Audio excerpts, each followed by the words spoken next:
วัสดีครับอาจารย์ครับครับเรียบร้อย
Greetings. Hello. How are you, everybody? Welcome to another Zoom meeting.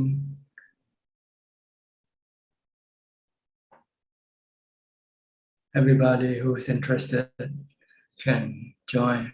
You are welcome to join us every Tuesday night, 8 p.m. Thailand time. So we'll go to the first participant, which is usually Felicia Chan. Felicia? Good evening, Ajaan. I don't have question for today. Thank you very much. Sadhu, sadhu. Next, Nanapat from Bangkok. ค่ะนมัสการค่ะท่านอาจารย์ Today is my first day that I don't have to work after retirement ค่ะท่านอาจารย์ Okay. Welcome to the club, to the unemployment club. ค่ะ I don't have any question right now ค่ะท่านอาจารย์ Okay. Charles Chung, Bangkok. Oh, so early today. Sawadee Ajahn. I have a few questions. I prepared a few questions about dana, generosity. Yeah. The first question I want to ask is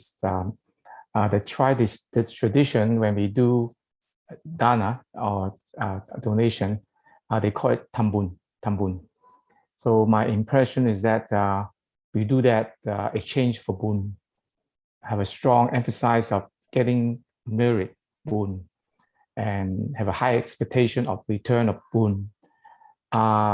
Maybe I missed something, Ajahn. What is the meaning of this tradition of tambun, Ajahn? Well, dana or charity is really the practice of letting go of your dependent on money or anything that you rely on to make you happy. Because the Buddha said they are all dukkha, sooner or later. They can cause you dukkha if you rely on them as the source of happiness. Because they are not reliable, right? They are temporary. They can disappear anytime. So the goal is to lessen your be dependent on these things, physical or material things that you own. Just possess enough to provide for your body, and anything extra should be considered harmful to your mind rather than being useful. So that's where dana comes about. Look at all the monks, people who became monks, they gave up all their possession, their material possession, because they are harmful to the mind. They are hindrance, impediment to practice, to the development of the spiritual. So this is really the main goal of dana, is to lessen your dependent on material things to keep you happy. Yes, so I understand if we do the donation without expecting anything in return. So it helps us to reduce our craving or kind of greed or something like that. Yes, However, it also set a boundary of your greed. You can only have so much, which is enough to provide you your body for living. Anything more than that is too much. Okay. But can I say that if a person make a donation, expect something in return, the result is in terms of karma, maybe a good karma, they do good, maybe return good, but in terms of practice, in terms of wisdom or liberation, it's not helpful. Can I understand that way? Well, when you give, the purpose is, like I said, to let go of your attachment, your reliance on external things. Mm-hmm. But there are also what we call side products that you get from giving. It's a way of showing your metta, your loving kindness toward other people. And in so doing, you are creating a good feeling on people to make them love you and want to protect you. So you usually will be protected by human and non-human, which are the spiritual beings also. And also, it also purifies your mind to a higher level, lift it to a higher level. Yeah. Someone who gives, have less greed for money, have less selfishness, think less of oneself. So this has the effect on the mind being more lofty. People go to heaven because of dana, plus the keeping of the precept, the 5 precepts. Yeah, precept. Yeah. So you need both. But without precept, you might not be able to go to a higher level, even though you might have made a lot of charity. Yeah. But what you get is you might be born in a lower realm of existence, but on a more, what we call, more comfortable position. Let me give you an example. We have dogs, beautiful dogs, or beautiful fish that people like to buy and look after them, right? So this might happen if you don't keep the precept, but you do a lot of dana. So like a dog in a temple, I think what you said, you are very lucky. Compare a dog on the street. Like Yeah, something like that. This is the result of your dana. What you give will assist you in terms of the living condition of your next birth. But one question is, does it really contribute anything or any help in terms of on the path, like Sudapan, and people doing that, it help or not? Yes, it gives you more time to practice because you don't have to work too hard. You know, if you don't set a boundary of your income, your greed will keep multiplying. If you make 1 million, then you want to make 2 million, and so forth. Okay, logical. Another question is, some people make a dana donation and they just forget it. Okay, I don't expect anything. I just do it and forget it. And there are some recommendation. Actually, I come to my personal experience as well. Some of them, monk or something, that you need to remember what you did good sometime, so you will feel happy. So it will force you to think about what the dana you did in the past, right? That do you think not necessary? Not necessary. Not make sense because the act of giving already produce good feeling in your mind already. No need to recall and use that experience to make us happy again. No need at all. Okay, I should not. I think that otherwise become attachment. It increases your total good feeling in the mind already automatically. You're putting more good feeling in your mind, and you're getting rid more of the bad feeling at the same time. Oh, another question about dana is that when somebody do a good dana, maybe a major one, and then not really share with the spiritual world, is it a Well, you have problem? to see sharing of the dana, Yeah. the merit that we make to the spiritual being is very minimal. Oh, minimal. Yeah, it's like water left on the glass when you pour the water out of the glass. Oh, You still have some drops of water left in the glass, and that's what you share with the spiritual beings. oh, okay. But actually, I have experienced 15 years ago. I'm not Buddhist. I stay a few days in a temple, and because I see the temple, have some requirement, I make a donation to rent away the place, something like that. And I'm not Buddhist at all. And one night, the ghost contact me, and it's very unusual experience. Right? The next day, I talked to Long Po, saying that, the Mechi very unhappy that you do some good thing you don't share. So I don't know anything about Buddhism at that time. I just rushed back to the room. I said, everything I do, I share with you. That's my thing. Do I need to share anything? But I don't share when I do donation here, donation there, particularly not in a temple, right? If you don't dedicate or share, the spiritual being cannot receive them. See? Yeah. So sometimes I feel, do we need? But anyway, when I go to meditation center, I must do that. At the end of the 7 day, 10 days, I usually just say, whatever my mirror making in these 10 days, I share with you like that. So working quite well. Sometimes it remind me not sharing of marriage is like giving the leftover food to stray dogs. Okay, it's not that serious, but okay. So if I forget, it doesn't matter that much, right? So it's it matters with the stray dogs. Okay. There are many, running grows everywhere, actually. Yeah. And then what else about this is Ajaan, thank you very much for clarify. This is very, very important.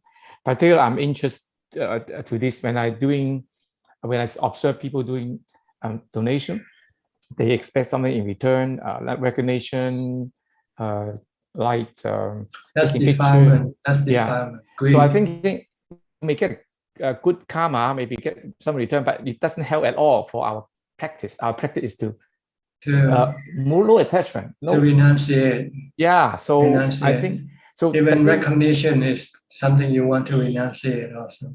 So for the petitioner, we should not expect anything. But for the normal people, maybe we understand that they may need some recognition, right? Because they don't understand what the purpose of donations. But they are Christian or some no religion, something like that. So we cannot really tell them. No. Yeah. But it's normal for people to want recognition. When they donate, they want it to be announced or printed on the things that you donate. Like if you build a house, you want to put a little plaque on the house saying this house is built or donated by someone, so forth. I also explained, I donate something, the temple put the name up there, my name very top, right? I said, remove it. They say, this is the way. And there's people doing something, donated this thing, right? Their name is so big, right? And so this is a tradition, right? Sometimes, but for petitioners should not attach to those things, right? I think. Well, for many people, they donate with the condition that their name must not be revealed. Yes, I do that. The first time they don't reveal quite a big money, right? Of course they know because unofficial, the people gossiping, right? But no name tag, no announcement. But people know anyway. Yeah. Okay, Ajaan, thank you very much for explaining all the. Okay, no problem. That's why we are here for, to clarify all the doubts. I clear a little bit, okay. But I think the safe bet for petitioner, don't expect anything, just do it. That's the safe approach. The goal of practitioner is to renunciate everything, not to rely on anything. Okay. Just to rely on itself, on himself or herself, on the practice of meditation. Yeah, don't attach to anything. That's where the best of the best happiness is found from practice of meditation. Yeah, no attachment. Okay. Yeah, I agree. Okay. Thank you, Ajahn. Thank you.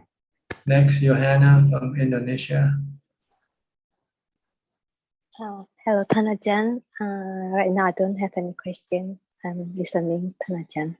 Okay. Chong Lim. I'm sorry, Singapore. Good evening, Tajan. I'm from Erie, Pennsylvania. Okay. Sorry. Yeah, it's okay. It's good to see you. And I'm just listening in tonight, so no questions for me. Thank you. Okay. Gavin from Vancouver, Washington. Hello, John. I have no questions today. Thank you. You've been absent for a few sessions. Yeah, I had to return to work full time, and I've been a little busy with organizing. And it's a bit early for you too, right? Now it's about what, 5 o'clock? Yes, it's early. Okay. All right. Anyway, good to see you. Your dad is still okay. He was bitten by a dog, so he had to go and take the shot.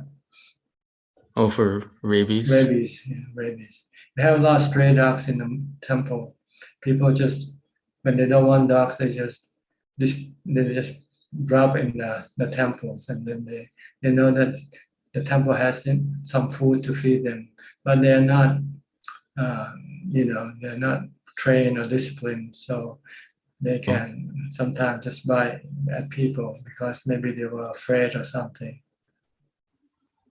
I see. So we had lots of people being bitten by stray dogs in the temple, and they blame the temple for not looking after the dogs. I didn't know that. They don't blame the people who drop the dogs into the temple and put the burden on the temple of feeding them.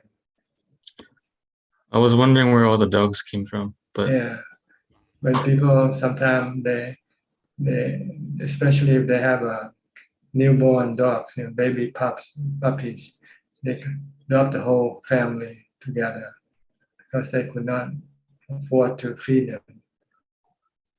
I see. But anyway, this is just a side story. Thank you for sharing. Okay. Next, Ubeca Alfredo from Brazil, Sao Paulo, Rio de Janeiro. Which one? São Paulo, Bante. Sao Paulo.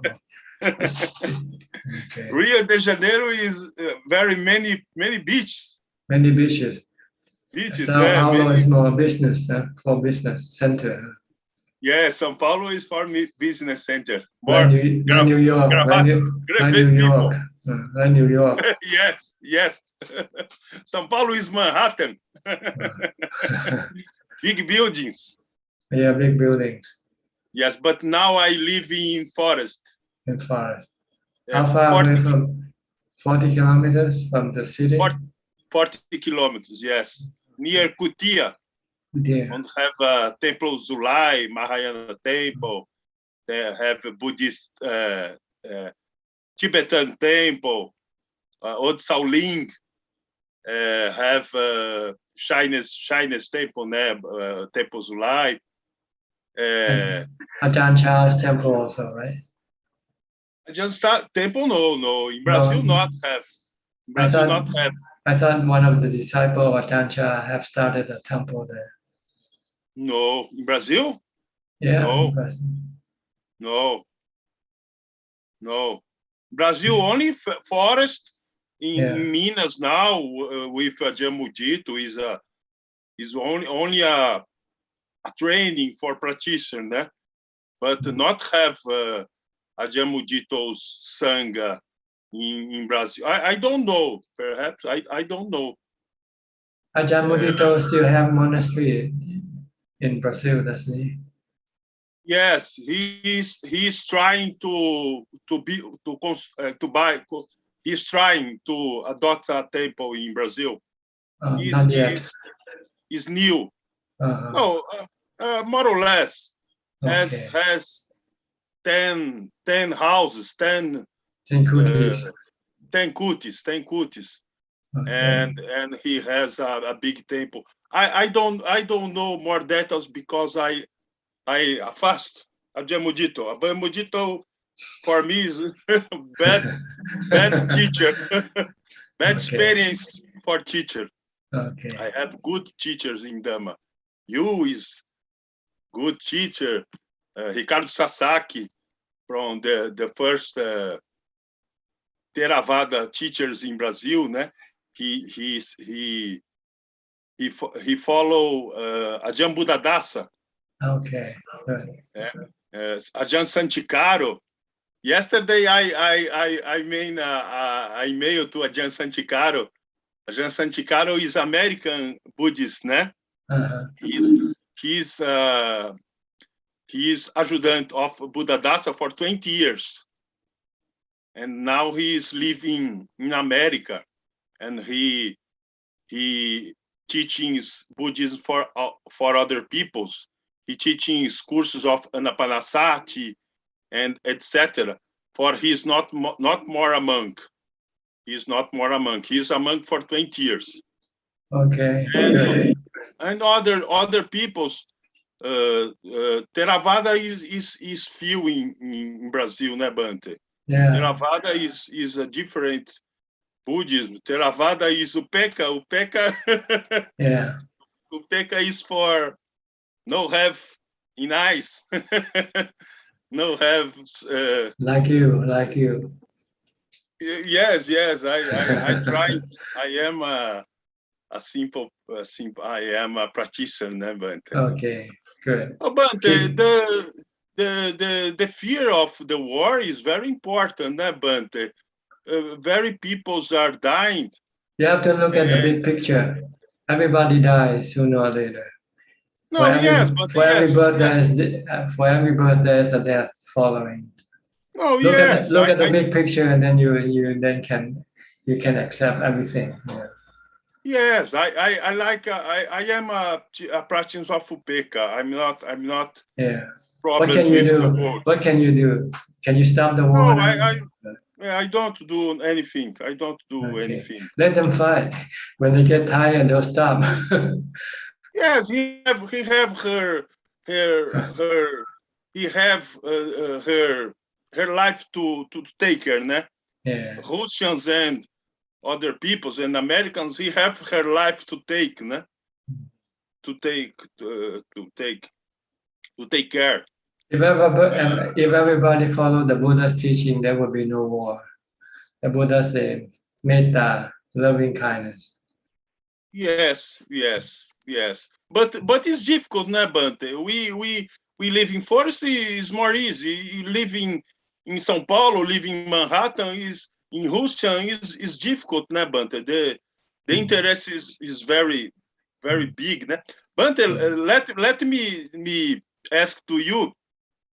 I don't investigate in other levels about wars in spiritual world. Spiritual world do not have wars for it, and not have wars for jati, for because spiritual wars not have wars, né, Bante? Or there's nothing to fight for in the spiritual world. Not have to no fight. gold, no silver, no oil, nothing. So you don't fight. Very good, but it's a good notice. Okay. It's a good news. It's a good news. Yeah. What are the problems that they have? The problems is not have vision, not have wisdom. Yes. To despertate. That's right. To enlightenment. Mm-hmm. Is the only problem. Is yes. not have not have wisdom to enlightenment. Eh? Yeah, avijja. Yes. Okay. Thanks, right. but I cry with the war, but many people died. Now I cry. Yeah. But you never cry when people die in the hospital in your country. No, yes. There are people dying every day in your country. You never cry. Yes. Yes. Yes, Okay. All right. So Right. you should cry for everybody because there are people dying every day.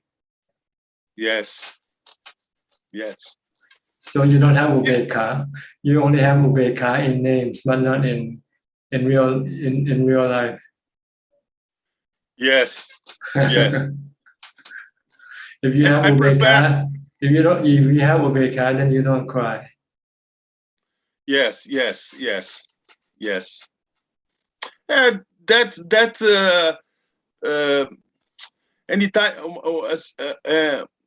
One time I was walking with a bhikkhu, and American bhikkhu, very, very good bhikkhu.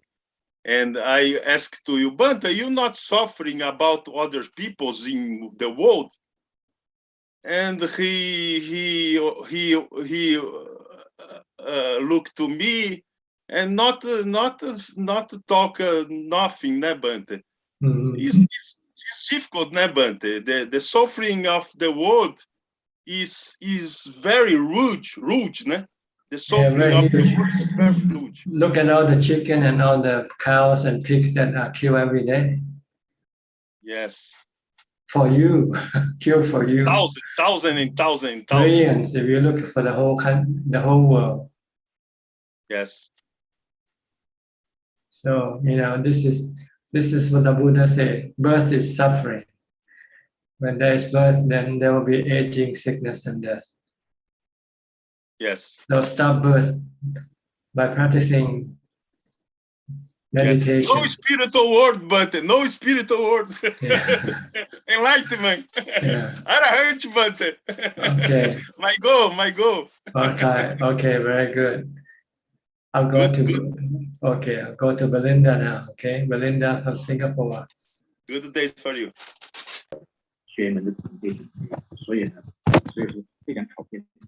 Tanjan, can you hear me? Yes, perfectly. Tanjan, I'd like to clarify. You have something in the background. You turn on something. Okay. Yeah. Okay. Better. Yeah. It's Okay. better. This is I hear say from others, so I thought it's better for me to clarify with Ajaan or Sangha now. This is something about sila in relation to Kame Sumichara. So when I was young, I was told that as long as you are not married, then another person would have a chance to intercept intercept any relationship. So as long they are not married, so there's a chance to. So once you are married, then you do not be the third party. But I see there's a lot of pain, like after people get into a steady relationship.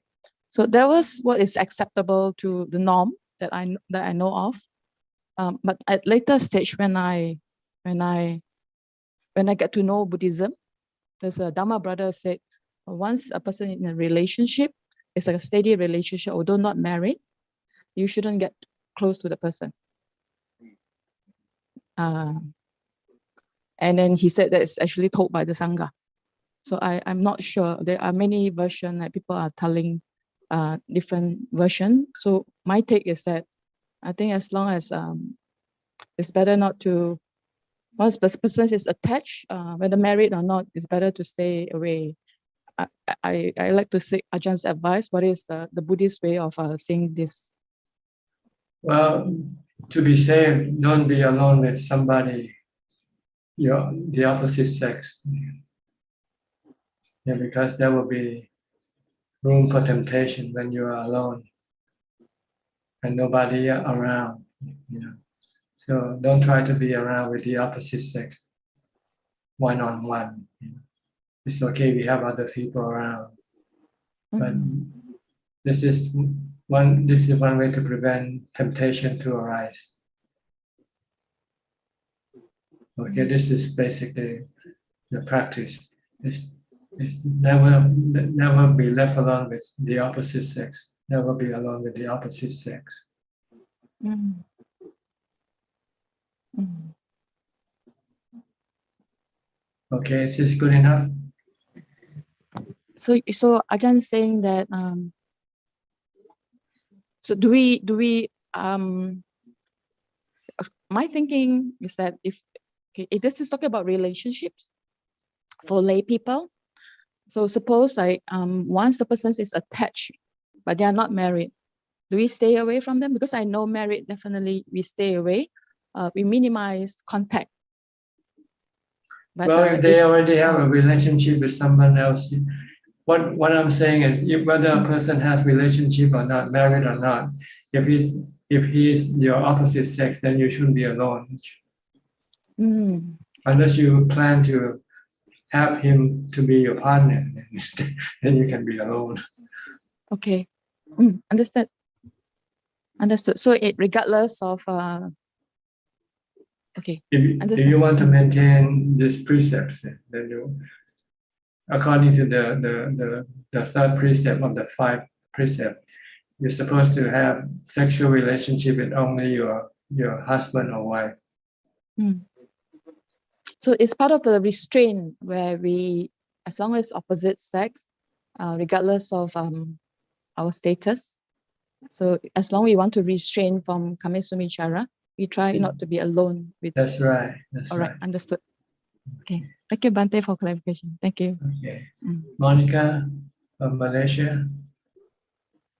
You've been away for a while also. Good evening, Ajahn. Yeah, we went for self-retreat during the Chinese New Year, from the 5th until 11. Then after that, we proceed with the retreat with the Ajahn King and Tanin Saro Bhikkhu for another 3 days. Virtual meeting or physical meeting? Actually, we did physical. Physical, okay. Physical, but Ajahn King and Tanin Saro Bhikkhu, they actually did a Zoom with us. Oh, soon. Yes. They're not there. They're not there in person. Yeah, they're not there because Ajahn King is stranded actually at Australia because he's not fully vaccinated yet. Tanin Saro Bhikkhu is in America. California. Yeah, I think San Diego. Yeah, nearby, near San Diego. Yeah. So, and I saw a few of the participants here who were also at the course also. I see. Okay, yeah. Good. Because the retreat is done at the Ulu Tiram here at the Santi Forest Monastery under Bante Lee. Okay, good. So it's quite a big group. Good. You have any question tonight? Yeah. Actually, when there's a lot of people, I find that my mind seems to run away. So today I would like to seek Tan Ajahn's advice. Let's say if there's a lot of people, what type of Dhamma object should I hold on or to remind myself so that the mind doesn't run away? Because when the mind keeps on running away, by the time when I want to do sitting meditation, I find it quite difficult to come down. Like I say, you have to have something to anchor your mind, such like a mantra, Bhutto, Bhutto, or something like that, something similar. You can choose any object and try to use it as an anchor of your mind. Okay. Like keep reciting Bhutto, Bhutto when you're around people. If you don't want to be swept away by them, and you just keep reciting Bhutto, Bhutto, Bhutto, and try to avoid any conversation if it's possible. Buddha said you should not congregate, you should not mingle. If you have to, then try to avoid talking on top. Just do what you have to do. If you have to come together to eat, just do the eating. Don't carry conversation. This is not a social event, so don't feel bad if you don't have to talk to people. If people feel bad, then they don't understand the nature of practice. the nature of practice is to be mindful, to stop thinking. And when you talk, when you socialize, you have to think. That's when you lose your concentration, you lose your mindfulness, and will be overwhelmed with thoughts and emotions eventually. Yeah. So I think this is something that the people who conduct the retreat should emphasize and let people know. Mm-hmm. Some use the silent vow instead, and no talking. When you actually the organizers did say the what call silence lah, to keep silent during the retreat. But then I also went for the self-retreat. So self-retreat, there is no, it is free and easy. Yeah, free and easy. And then I also got involved with a bit of preparing the breakfast. So I think that's a little bit more extra socializing. Mm-hmm. But sometimes you have to, because you're working in a community. Yeah. So you have to share some of the burden of the community. Yes, true. So that's why it's better just to seek seclusion and practice on your own, if you can. Mm-hmm. Okay. So it's still better to be to isolate if I really want to. That's right. Like monks, sometimes they live in forest monastery. They still feel that they have some social responsibility. Mm-hmm. So that takes away the time of the practice. So they went to do Thanga instead. They went wandering in the forest alone and practice in the forest alone. Okay. That's the purpose. Because even in a practice monastery, you still have to do work to maintain the monastery. Okay. So that means we have to really practice self-restraint seriously if we really want to progress further. Because you don't want to lose your time. So your time is precious. If you have to spend your time on something else, it doesn't help your practice at all. Mm-hmm. Okay. Unless it's essential, like you have to eat, so you have to lose time eating, and when you eat, you have to have also preparation and so forth, and cleaning up. So you eat only once a day. So that reduces the amount of work that you have to do. If you eat 2 or 3 meals a day, then you have to do preparation and cleaning up 3 times instead of 1. Mm-hmm. So that means during monastery work, we still try to reduce conversations. Am I right? Yeah, you should not talk at all if possible. With monk, when we come down to do our work, we don't talk. We just concentrate on the work that we do, unless there's something really, very emergency or something that you have to say, look out, there's a snake behind you or something like that, Okay. Otherwise you don't chat, you don't go, how are you, what's going on? You don't do that. Okay. So I think it's my own fault. I have to train my mind not to be so busybody. Your mind like to think, and when it thinks, it wants to let your thought come out through your mouth. Mm-hmm. Yeah. Okay.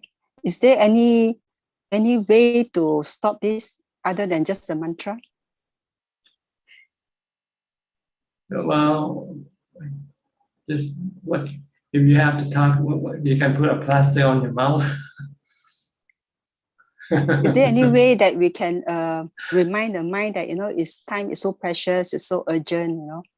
Is there anything like that? Well, mindfulness. You have to remind yourself constantly. That's all. Mm-hmm. Okay. Don't talk. Don't think. Mm-hmm. So let's say like for monks, when they don't talk, actually, do they have anything that tell them not to talk? Is there anything that make the sort of like to discipline the mind? Yes, usually the teacher. The teacher will be be reminding, don't talk. Somebody talk. The teacher will then scold, not just remind, just really. Then you become very scared. Next time you don't want to talk because you can be scolded. You can be scolded. Okay. So I must become my own head. This is a good reason to have a really strict teacher. Strict teacher will, try to run a ship shape, tight ship. Everything has to be according to the rules. Okay. Maybe I'll try to become my own teacher first at the moment. That's the best if you can. I'll try. But if you cannot teach or discipline yourself, then you have to go to find a teacher who can do it for you. Okay. All right. Thank you, Ajaan. All right. Next, Adeline and Philip from Malaysia. Good evening, Ajaan. I actually have a question regarding last Sunday. It's just more of a clarification. I think one of the questions came in with regards to someone saying, while I'm meditating, can I use beats to count? And you say that it's better for you to count the mantra or the breath in your mind. If it's that so, how do you do it, and is it prescribed? Because I know that some teachers do not encourage but teach the students, at the initial stage when you're doing meditation, to count your breath. So how is it done, or when should you do it? Well, if you use mantra, you say Bhutto 1, Bhutto 2, Bhutto 3, and when you get to 10, then you count back. Bhutto 9, Bhutto 8, until you get to 0, then you start Bhutto 1 again, back and forth. Same thing with breath. Breathing in, you count 1, breathing out, you count 2. Okay. So it keep goes your mind more busy. Okay. Because if you're just watching your breath, you might have start coming in and take away your concentration. Okay. So that method can be practiced if needed. At the start of the practice, but ideally it's not to count, it's just to use the mantra alone or just to watch the breath alone. But if you cannot do that yet because your mind keep running away, then you want to add extra burden on your mindfulness. You have to be mindful of your count, and you also have to be mindful of your mantra at the same time. But after a while, when your mind stop running away, then you can then switch back to just mantra alone, or just watching the breath alone. It's like when you're beginning, sometimes you use chanting instead first. Chant until you feel your mind is more or less settled, not running away. Then you can focus on your breathing or on your mantra. So this is something you have to try. For each different people, different person might works differently. So there's no fixed formula for everybody. So it's whatever calms the mind, whatever object comes. Some people use wisdom. Sometimes they worry about the war, and then suddenly they realize, we all are born and we will die sooner or later. Then we stop worrying about the war and we come back, and then we can concentrate on our breathing or something. This is called wisdom develops samadhi.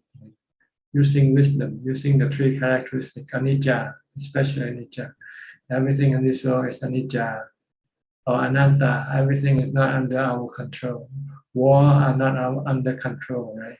If war going to break out, they're going to break out. It's like storm, like fire, forest fire. You cannot stop them. You cannot prevent them. Even how hard you try, no matter how hard you try, it happens, right? So you just let it be, accept them for what they are, and leave them alone, and then come back and concentrate on the breathing. Okay. This is called wisdom develops samadhi. using wisdom, using the three characteristics of existence to settle your mind, to calm your mind, to the point where you can then concentrate on your meditation object. Okay? Okay. That's all. Next, Thank you. we go to the other side of the world, to Julia in Colorado. Near where? Near Denver or near Adams State? Adams State is in what? You remember? Sawadika, Pra Ajaan. Oh, you live in Thailand or something.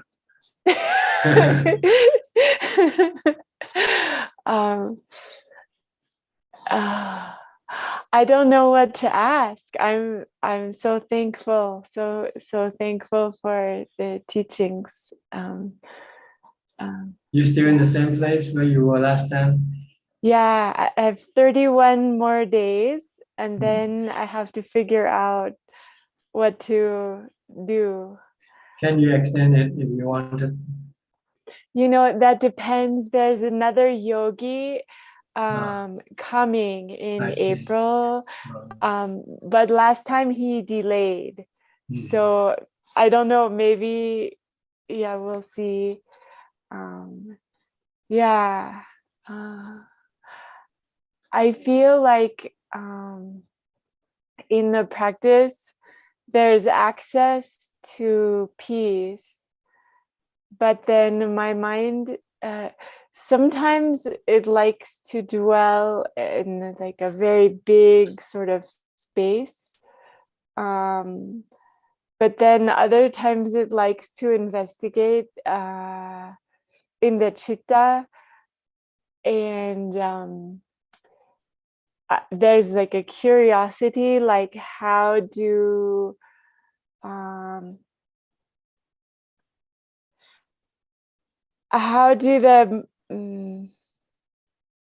the elements keep going? Like the chittas perpetuate the like generations of chittas, and then my mind gets very like focused, you know, and then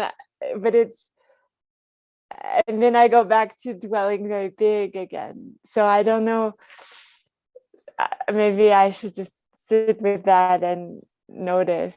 I think the goal is to keep your mind empty of thoughts. Empty. Okay. To be merely knowing instead of thinking. Because everything we think are all illusion. We are all thinking about illusions, about people and things and so forth. They are all illusion. This whole entire physical universe are all an illusion. Because they are impermanent, so they become illusion. Yeah. So it's a waste of time to dwell your thought on illusion. They are not real. The only real is emptiness. You should dwell your mind on emptiness because it's always there. It's not impermanent, and it's permanent. Okay.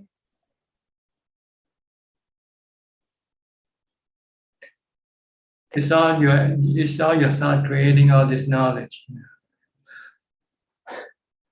and deceive you, make you think that they are so and so, and so forth.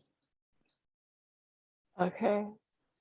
But when you really look at them, they're just an interpretation of the natural world, which is an impermanent world. So it's an illusion. It's like a dream. Everything that we feel or see or touch, they're not real. So what is my duty then? To not be attached to them, be attracted by them. Just if you have to exist with them, just merely exist with them. Understand them that they are not real.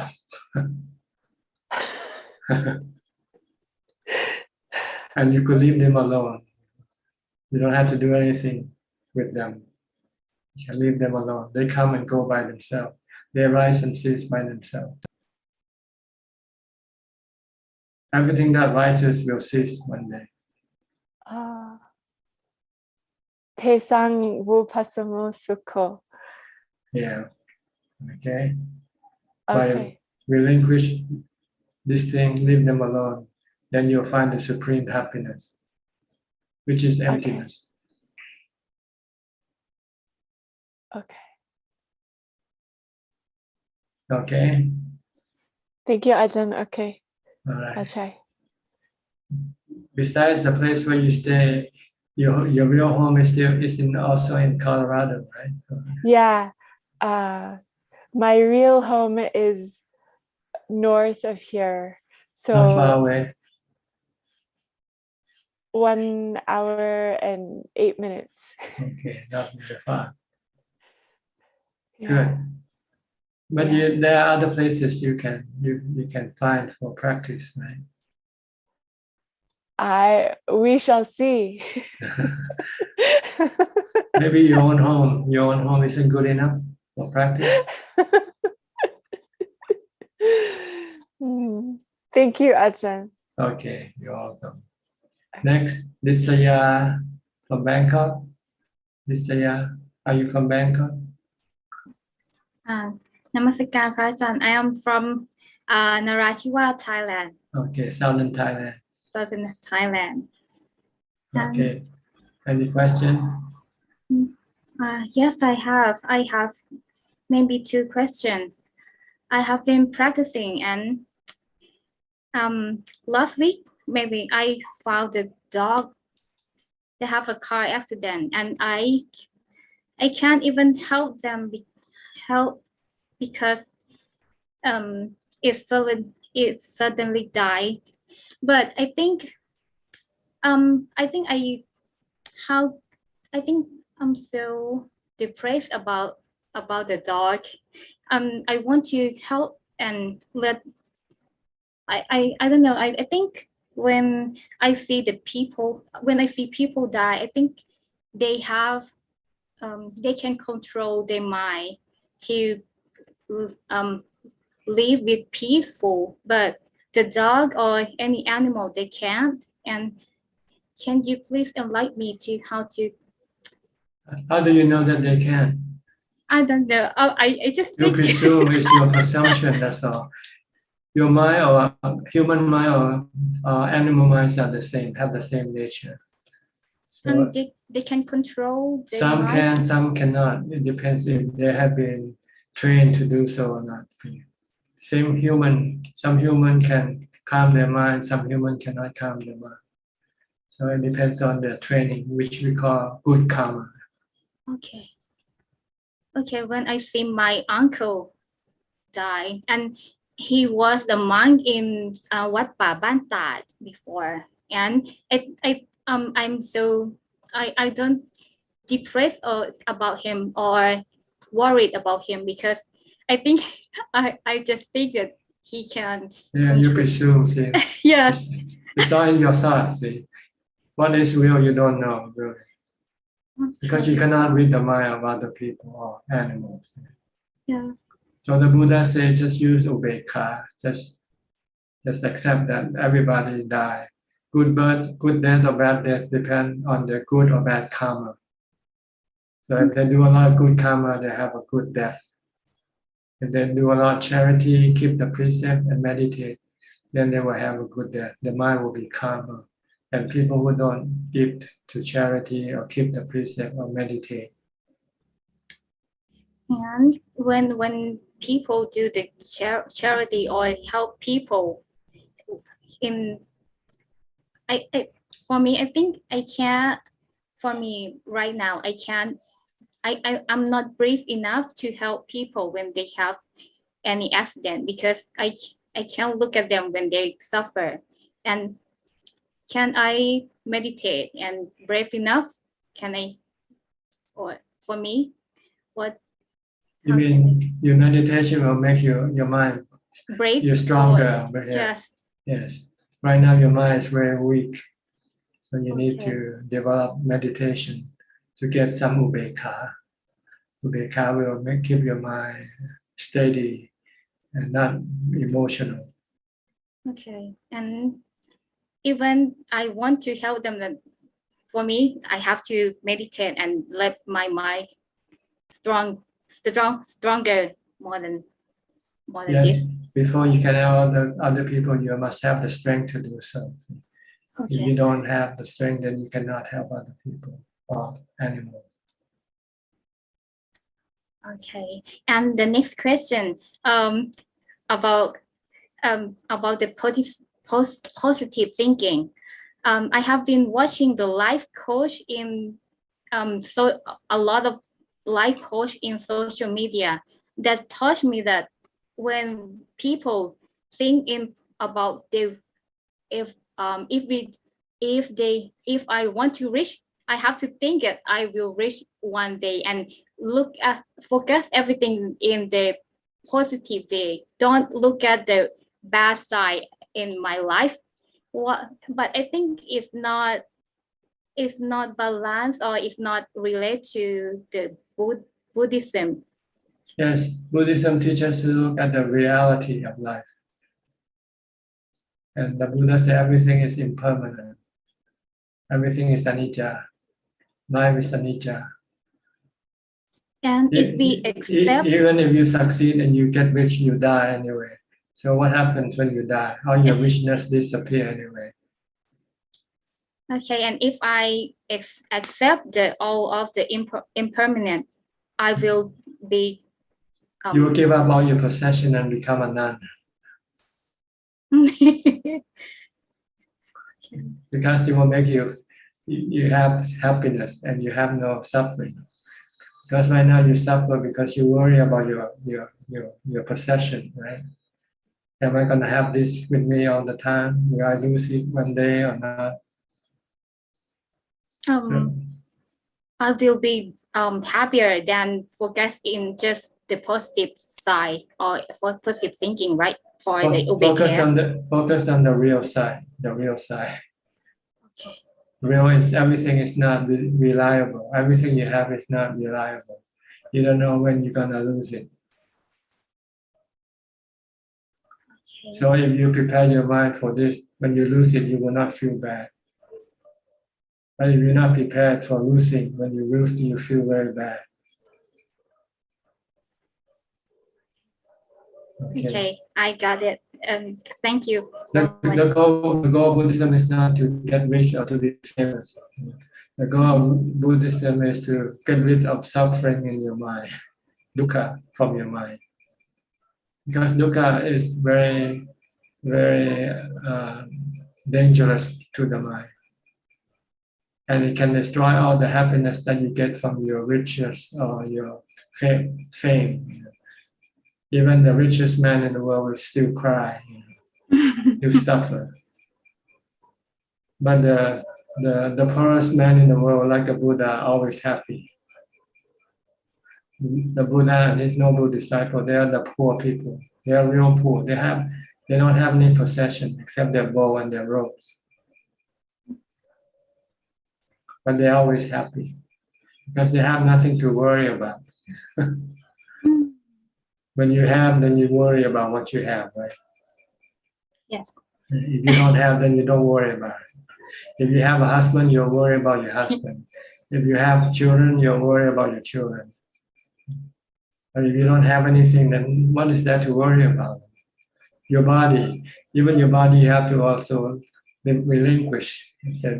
Say, this is not my body. This body belongs to nature. I only borrow it from nature. One day I have to return it to nature. Then you won't have any dukkha, no suffering. Okay. Okay. Okay. Thank you so much, Ajaan. Okay. Thank you for coming in. How did you get to know this room? I have been joined the in Thai version, and I see. and today I just try to. Okay, good. You're welcome to join anytime you like, but you only have to speak English. Okay. Okay. Thank you Next, so much. Sarah Ann from Singapore. Namaskar, Long Po. I have many questions, but I think I will just ask the first few first. Regarding Sila,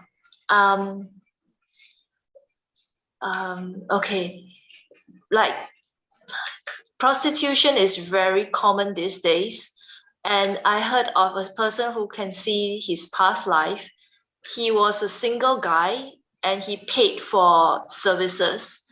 And he saw that he actually went to hell for many, many years before he can actually get back into human body. So he really discouraged people from doing this sort of thing. But I don't understand, because it is a business transaction, and it really is the women is willing to do this for money, and the guy is single, he's not harming anybody, he is paying money to help the person for her livelihood. So I don't understand why it is wrong in this way. Well, this is your presumption, see, that you look at it this way. But the man might have a family, and he might just sneak from his family and find no pleasure outside of the home. And then coming back to the home might bring the disease back to the wife. So this is one of the reasons, hygiene for keeping this precept. So no sexual disease can be transmitted.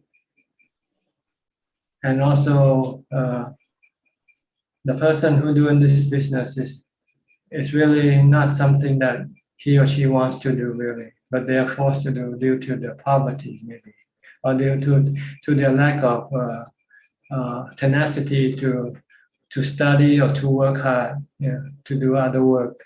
They find this is an easy work to do.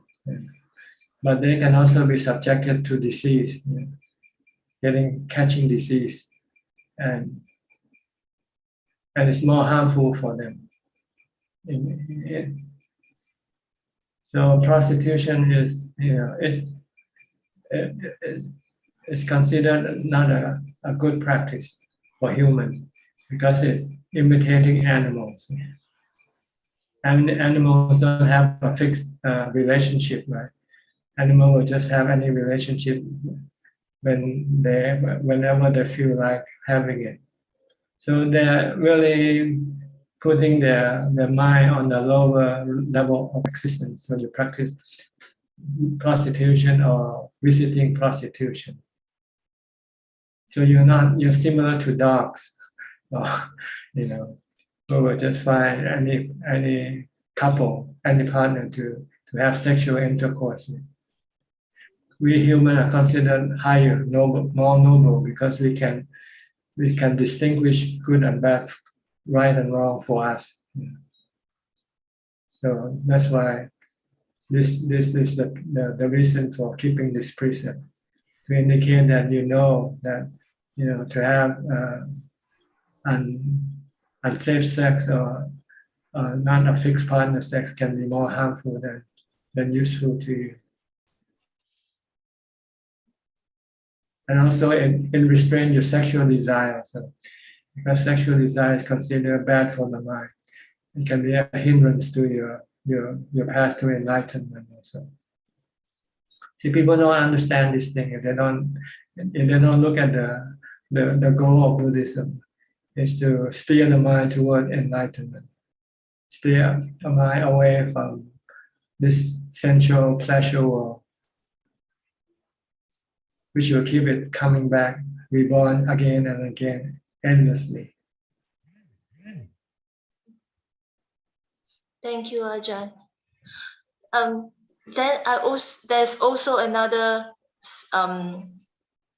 a few of them, they actually say that if you keep the 8 precepts regularly, not eating, no makeup and stuff like that, and they go to heaven for many years, and people they really believe in this, and I understand now that it is, yes, steering the mind free from sensual desires, but just strictly because I want to go to heaven and I just don't want to eat, and I don't see the logic in that, Ajahn.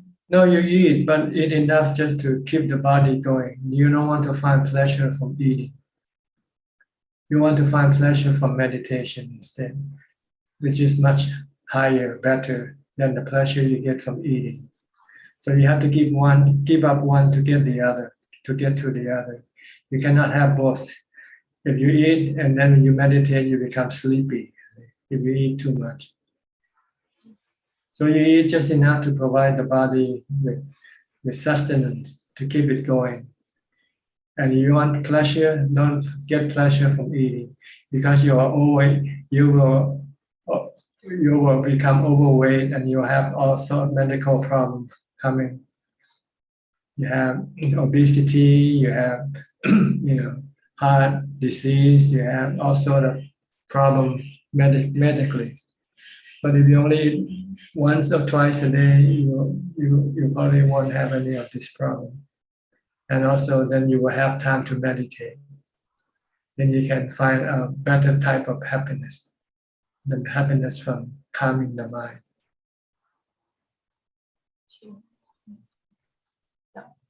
Okay. Yeah.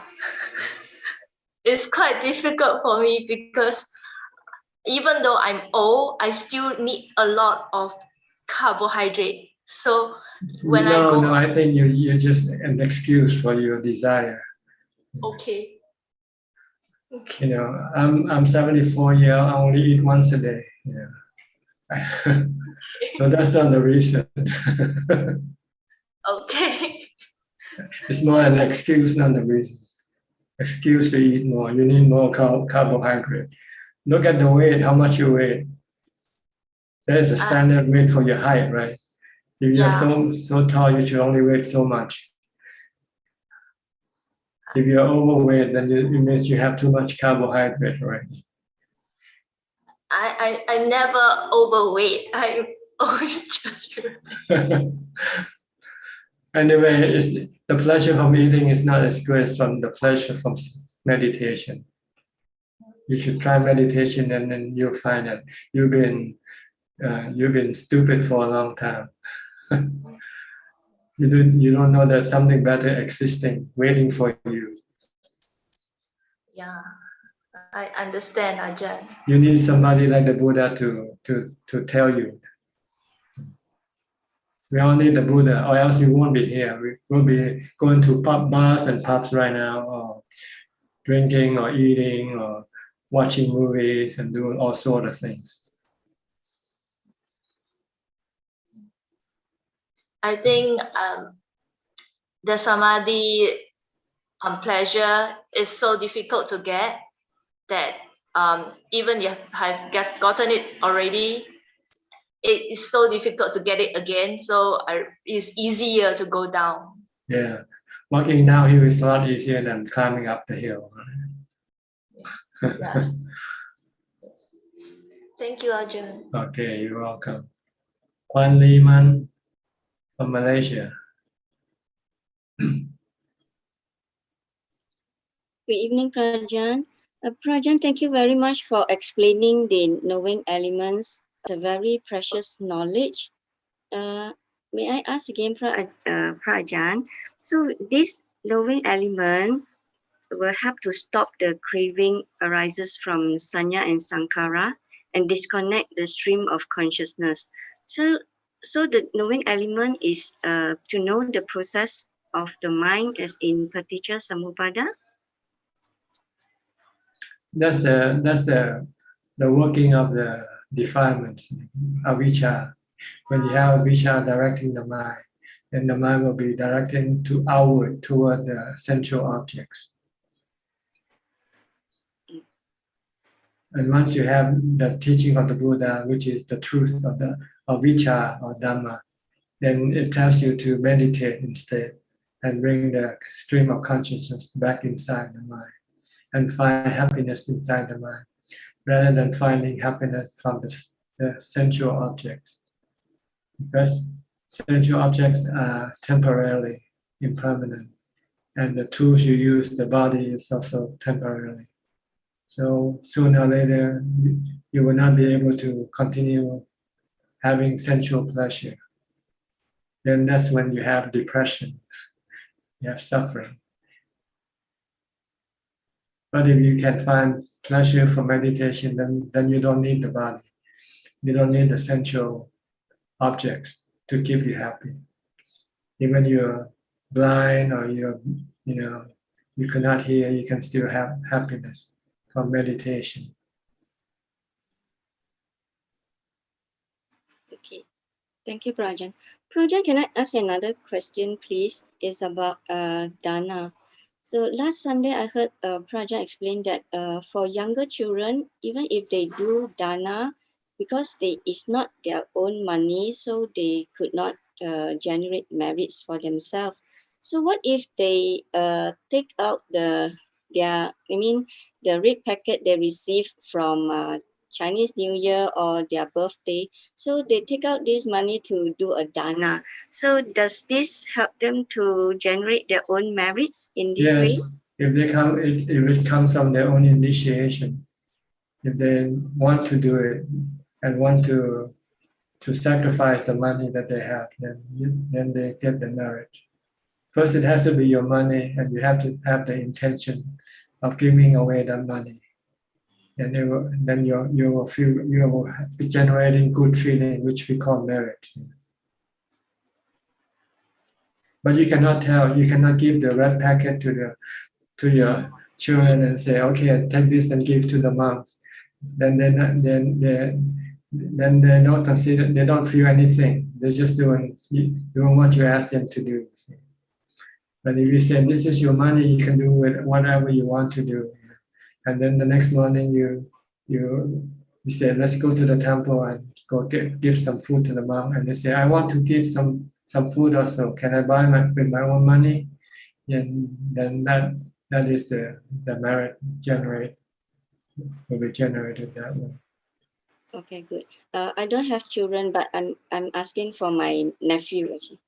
But you can train them first by taking them to practice to give dana with you, and then they will understand why giving, because they can see that there's some benefit from the person who receives it, at least if not from the giver, they can see the benefit from the receiver.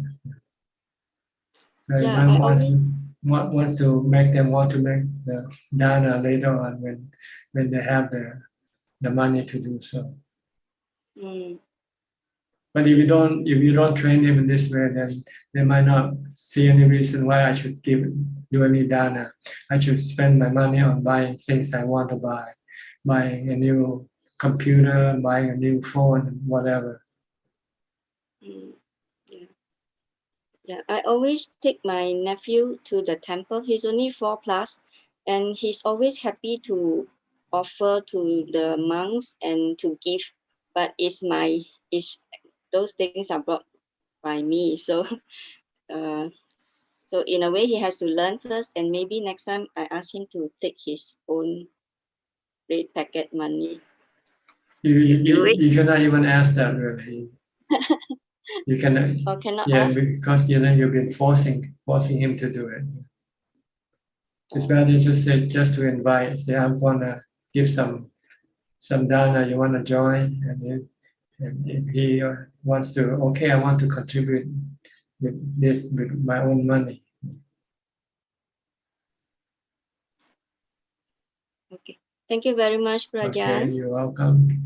Willie from Indonesia. Good evening, Thanachan. Today I don't have any question. Thank you. All right, Kok Seng from Singapore. Good evening, Ajaan. Tonight I have a question. I have a question to sneak. I've been doing some reflections recently, and I just like to check with Ajaan.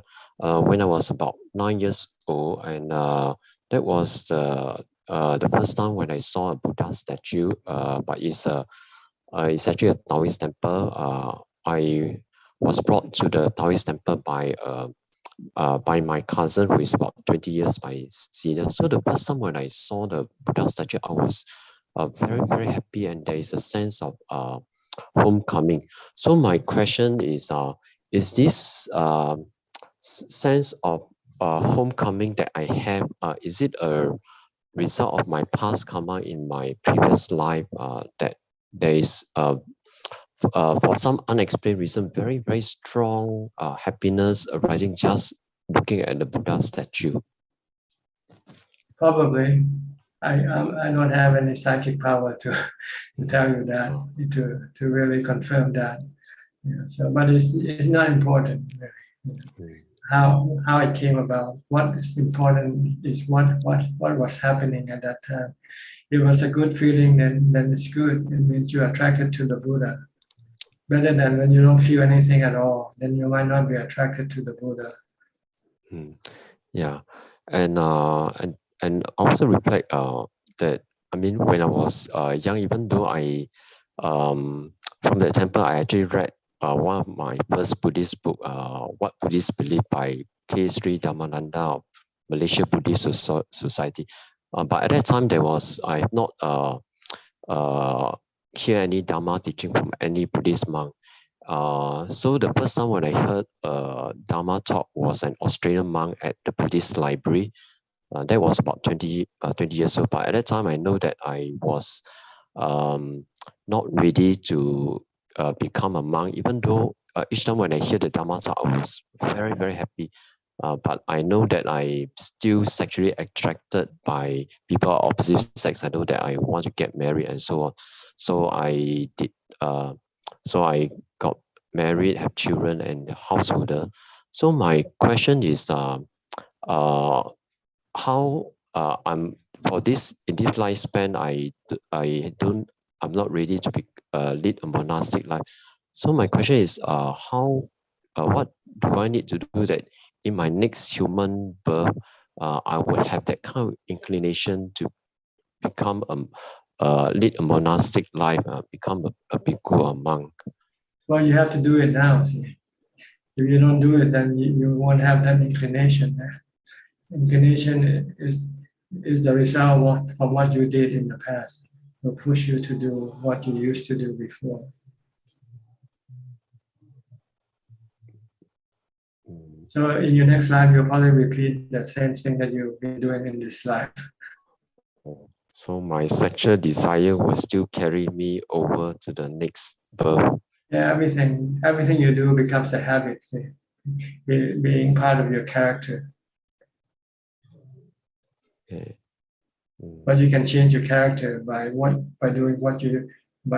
changing what you do now. Okay. So that means at the moment I'm still not able to live the householder life. So I will practice celibacy for the remain for as long as I can. Well, you can try doing it slowly, step by step. Like maybe start keeping the 8 precepts once a week first. Then maybe do it twice a week and 3 days a week. Just keep increasing your 8 precept practice. And then eventually, along with doing meditation, not just keeping the 8 precept only. Keep the 8 precept to support your meditation practice. And if one day you ever come across the result of your meditation practice, then you might have the energy or the inspiration for you to spend more time in a monastery life temporarily first. Maybe go and stay in a monastery for 3 days, 5 days, and then maybe eventually decide to stay forever. Okay. If you find that it's good for you. Nothing. The Buddha said the best thing for the mind is the result you get from your meditation. Peace of mind. Nothing can give you peace of mind except meditation. Everything else will give you chaos of mind. bring chaos to your mind, everything that you have or you're involved in. Okay? Yeah. Okay.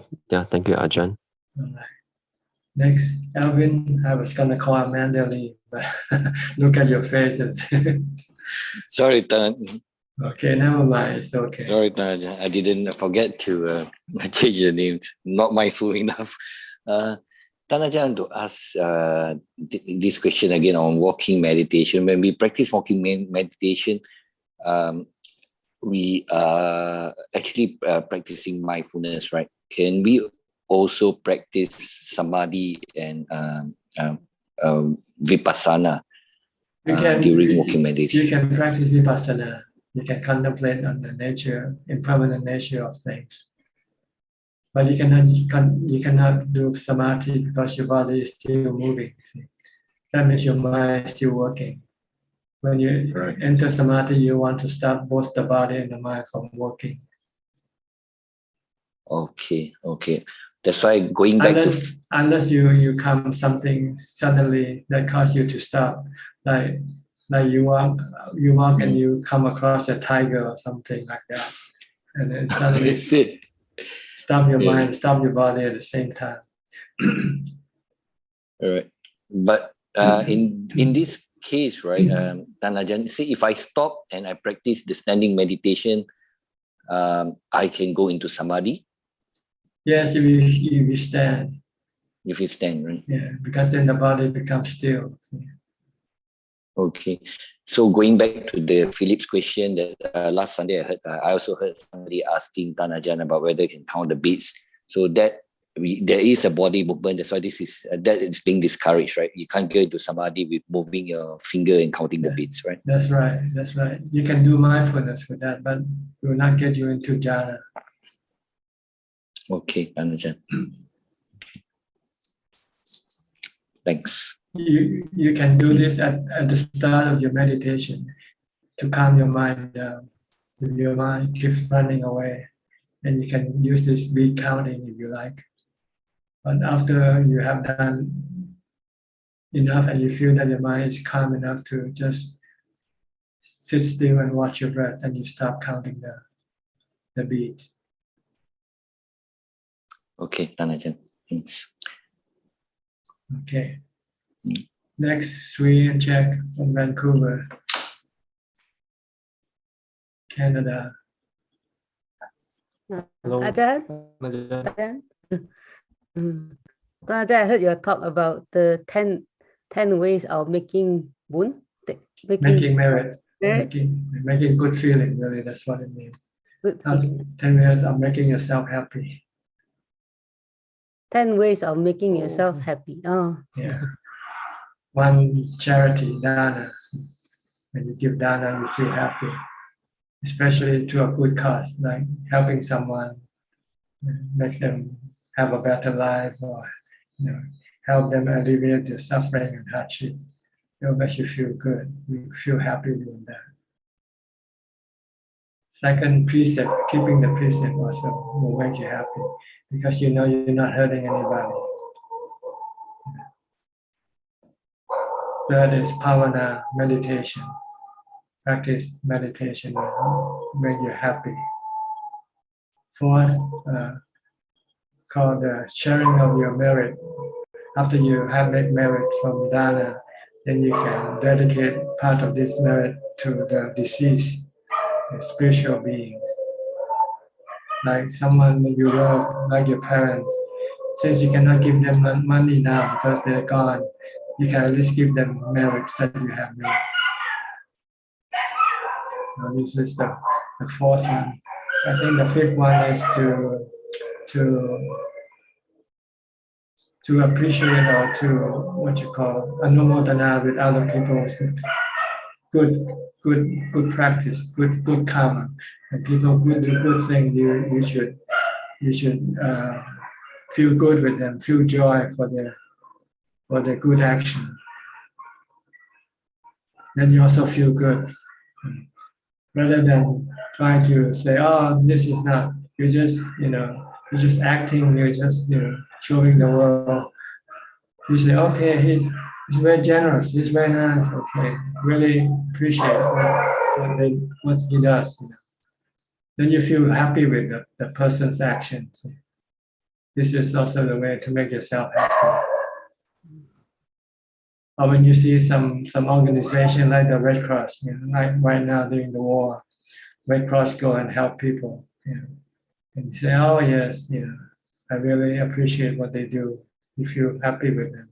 Or even you might want to contribute and help them. Also, by donating money to the Red Cross. This is also another way of making yourself happy. The next one is make yourself happy by being humble. Humble. When you're humble, you don't have to show how big or how good or how rich you are. You're just being humble, and you don't have to prove anything to anybody. And this can make you happy. If you want to prove, oh, I'm great, I'm smart, and if people don't appreciate what you're trying to prove, then instead of being happy, you can get angry. So it's better just to feel humble, to practice humility. And also, it doesn't hurt other people. People don't mind humble people. People don't like arrogant people. People like humble people. Because humble people doesn't cause any bad feeling with other people. And I think the next one is to serve others. You might not have money to give, but you have time, you can serve the community, for instance. Doing community service, public service, or just helping somebody next door. You see an old lady who might need help, to take her to the hospital or something like that, or help mowing the lawn for her. And you do this is also a way of making yourself happy by doing community service, serving others. That's what it means. And then the next one is to have the right view, have samadhi. Right view is to have the right view of how to make yourself happy by giving dana, by keeping the precept. This is considered having the right view. Some people have the wrong view. They think in order to be happy, they have to buy a new car, buy a new set of robes, and they're only happy for a few days, and then they have to look after what they bought, right? And if anything goes wrong with them, then it can cause them a headache. So if you have the right view, then you won't buy these things. You give money to charity instead to make you really happy and having no dukkha. Because once you give away the money, that's it, right? But if you buy something, then you have to look after what you buy again. So this is having samadhi, having the right view of how to make yourself happy. And then I think the ninth one is if you don't have the right view now, then you have to study the teaching of the Buddha, listening to Dhamma talks in order to get right views. And listening to Dhamma talk is also a way of making yourself happy. Because when you know what's right and wrong, what's good and bad, then you can stop doing the wrong thing and doing the right thing. So that's the ninth way of making yourself happy, is to listen to Dhamma talks, to study the teaching of the Buddha. And the fifth one is to share the Dhamma that you have learned with other people. You say, oh, I feel happy because I'm keeping the precept. Then you can tell other people, if you want to be happy, keep the precepts. This is sharing of Dhamma. These are the 10 ways of making yourself happy, according to the Buddha's teaching. Not having a husband or wife, not having a new condo, or going on a holiday, or anything like this. These are fake happiness. They only last very briefly, and then followed by all sorts of problems. and becomes and it also cause you to have become addicted to them. When you don't have them, then you feel miserable, you feel depressed. But the 10 ways of making yourself happy, according to the Buddha, will not cause any depression or any sadness when you cannot do it. When you cannot give dana, okay, so what? Okay, you cannot afford to give it now, so no problem. But you won't be addicted. You want, okay? Wow, that's so good, Ajahn. What That's did you such hear? Did you hear it from? Did you read from reading the book or something? I heard from one of your old video, and then I had question about the one that about being humble and the right view one. But just now you explained it so well. Wow, amazing. Okay. So good. Yeah, that really good, Ajahn. Thank you. Wow. Okay. Any question? No. You already read my mind. I wanted to ask about the right view and the humble one. Okay. And you explained it like wow so well. Well, since you mentioned the 10 ways of making make yourself happy, I covered the whole 10. And you can remember all of it. Wow, so good, Ajahn. Amazing. You don't remember. Once you understand, it stays with your mind. If you memorize it, you can forget.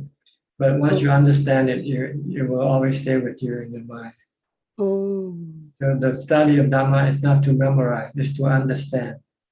Once you understand, you will never forget. But if you memorize, you can forget. If you stop thinking about it for a while, you forget. Yeah. So you have to understand. Yeah. So when we want, and the only way to understand is to do the practice yourself. You have to do all 10 of them, and then you can appreciate the results from doing it. You can feel the happiness arising in your mind. Then you understand. Oh yes, that's why I have to do this thing because it makes me happy. Right now, you're still listening. You're still memorizing what I say. You have to do it. Once you do it, then you say, I see, I understand what he means.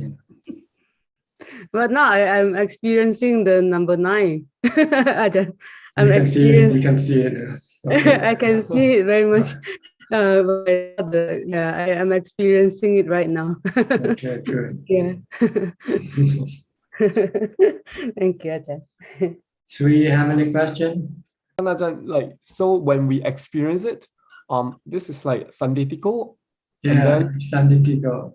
And then you will never forget. You never forget. Okay. Yeah, no, it's clear. Thank you for clarifying.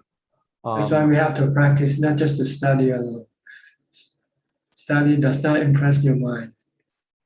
You stay briefly and then it can disappear from your mind when you study something.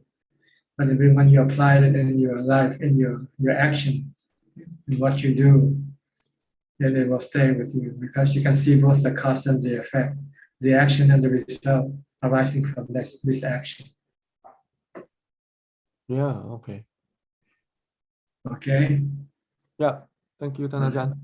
Gary from Singapore.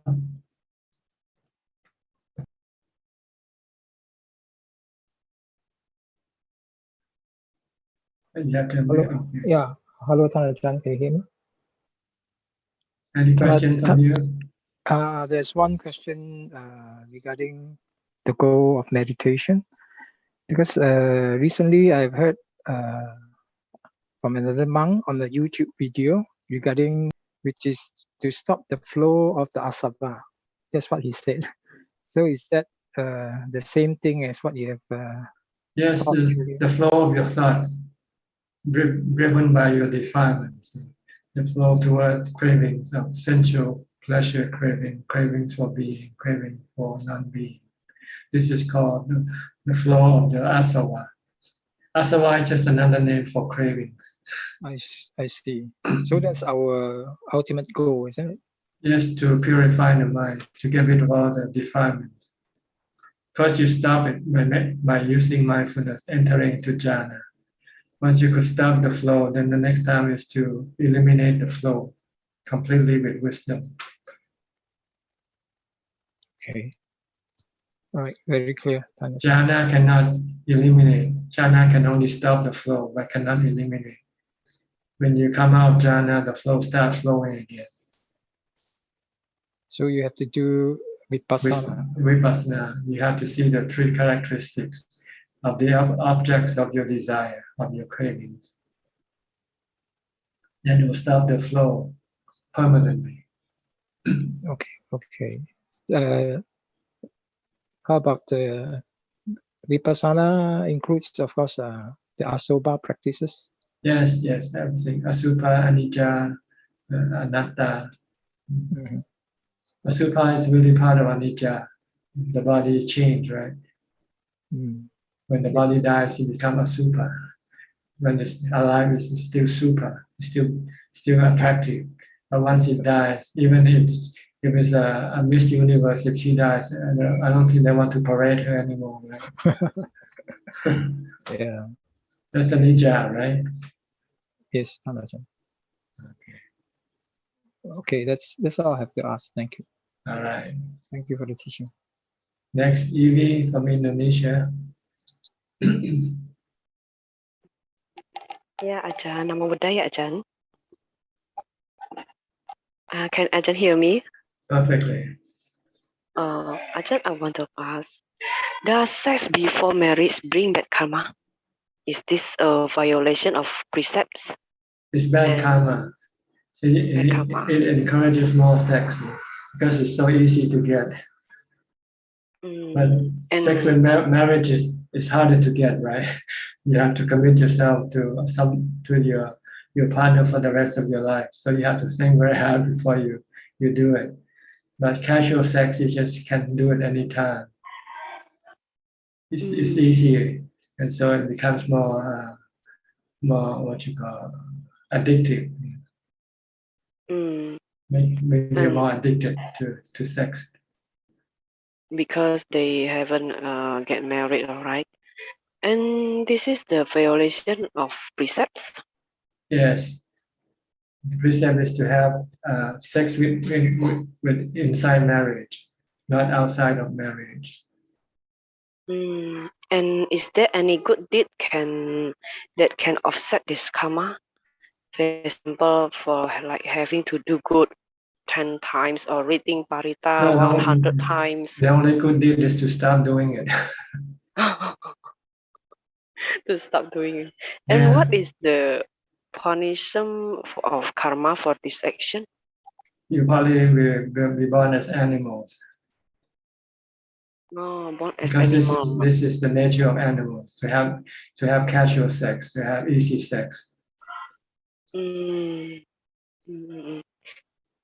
Okay, born as an animal, but is that can causes whatever we do cannot succeed because of this action?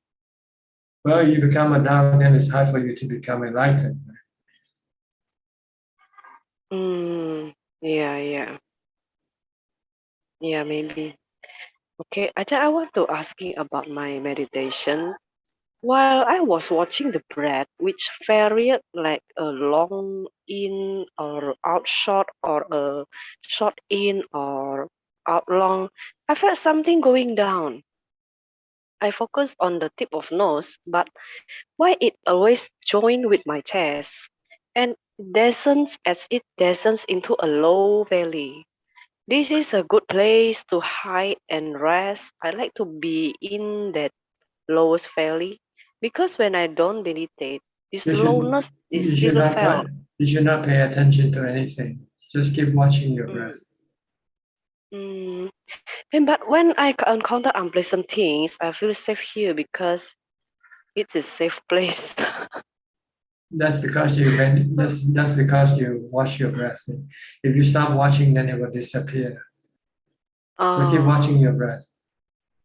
Just keep watching breath, and everything will automatically be better, be calmer and better. Yeah. sometimes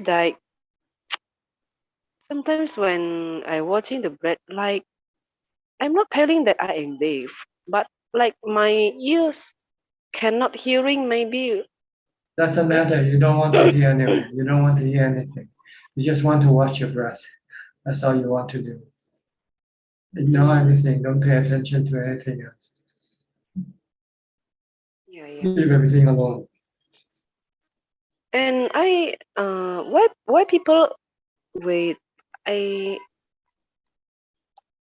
is one of our family. He said when he meditate, he cannot hear anything. That's like his this. business. Don't worry about him. Worry about you. Oh, so I feel wow, how it can be? I have Wasting your time. yeah. Wasting your time. Come back to your breath. Yeah, a little curious. Why can it be happen? Cannot hear anything 100%. So people playing, children playing in that place, he cannot hear. So I'm a little curious. Is that story is true or not? You don't know. See, you don't know what they say is true or not. So that's why I say don't pay attention. You don't need to listen to anybody. Just listen to the Buddha and his noble disciples. That's all you need to do.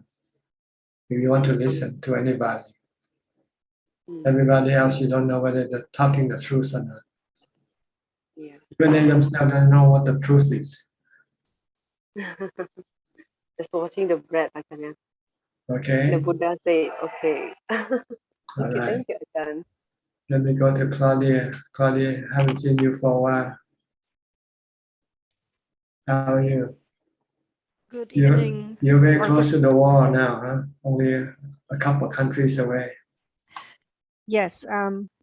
So first of all, good afternoon from Germany, Tanachan. Yes, we are not too far away from the war, and I feel very grateful for your words you spoke today before, because of course I'm also scared, and listening to Dhamma helps me to become a little more calm, because war is about, from where we live, about 1,100 kilometers. And we had been in Berlin this weekend, and from Berlin it was only 700 kilometers. We expect many refugees. So Yes. after this conference, I will go and spend money for Dana, for the refugees who are expected to come here to Fürth, and to give them what they need. Good. This is the time to do Dana. Yeah, it is a time to do Dana. And this week we have vacation, so I work at school. At a school as a special needs teaching assistant, and we have a girl from the Ukraine, and it's just heartbreaking. She has relations, she has family in the Ukraine, and it's just heartbreaking to experience. And I'm so glad that I'm connected with Dhamma. It helps me. Yeah, we just have to accept the truth, right? There are things that we cannot do anything about. Yeah. Even our own life is not, we cannot do anything about. Every step way to die, you cannot stop it from dying either. Yeah. Yeah. But if you accept it, then your mind will not have any fear or have any suffering. Yeah. Yeah. It's a good, also, it's a good Dhamma, so it's a good contemplation. Death, oh, yeah. Death is, it reminds us that we eventually all will have to die also. Yeah. Yeah. So what I know for sure is that I don't want to survive a nuclear war. So I rather die. You cannot choose though, that's the problem. Yeah, I know. I know. Yeah, and it's also helpful that I still do the precision work. So I also translated your book, but now I do the precision work. I'm halfway done with the precision work. So this all helps me to keep as much calm as possible under the circumstances. Yeah, try to stay calm. That's the only way we can do. That's the only thing we can do, is stay calm. Yeah. Once we are calm, then nothing can hurt us. Yeah. Okay, the body is not us. Yeah. The body is our servant. Yeah. Okay. Yeah. And we cannot protect our body all the time. Yeah. And we can protect our mind all the time with Dhamma, with mindfulness and wisdom. Yeah. So try to keep being mindful and keep thinking about the three characteristics of existence. Yeah. Okay. You have any question tonight?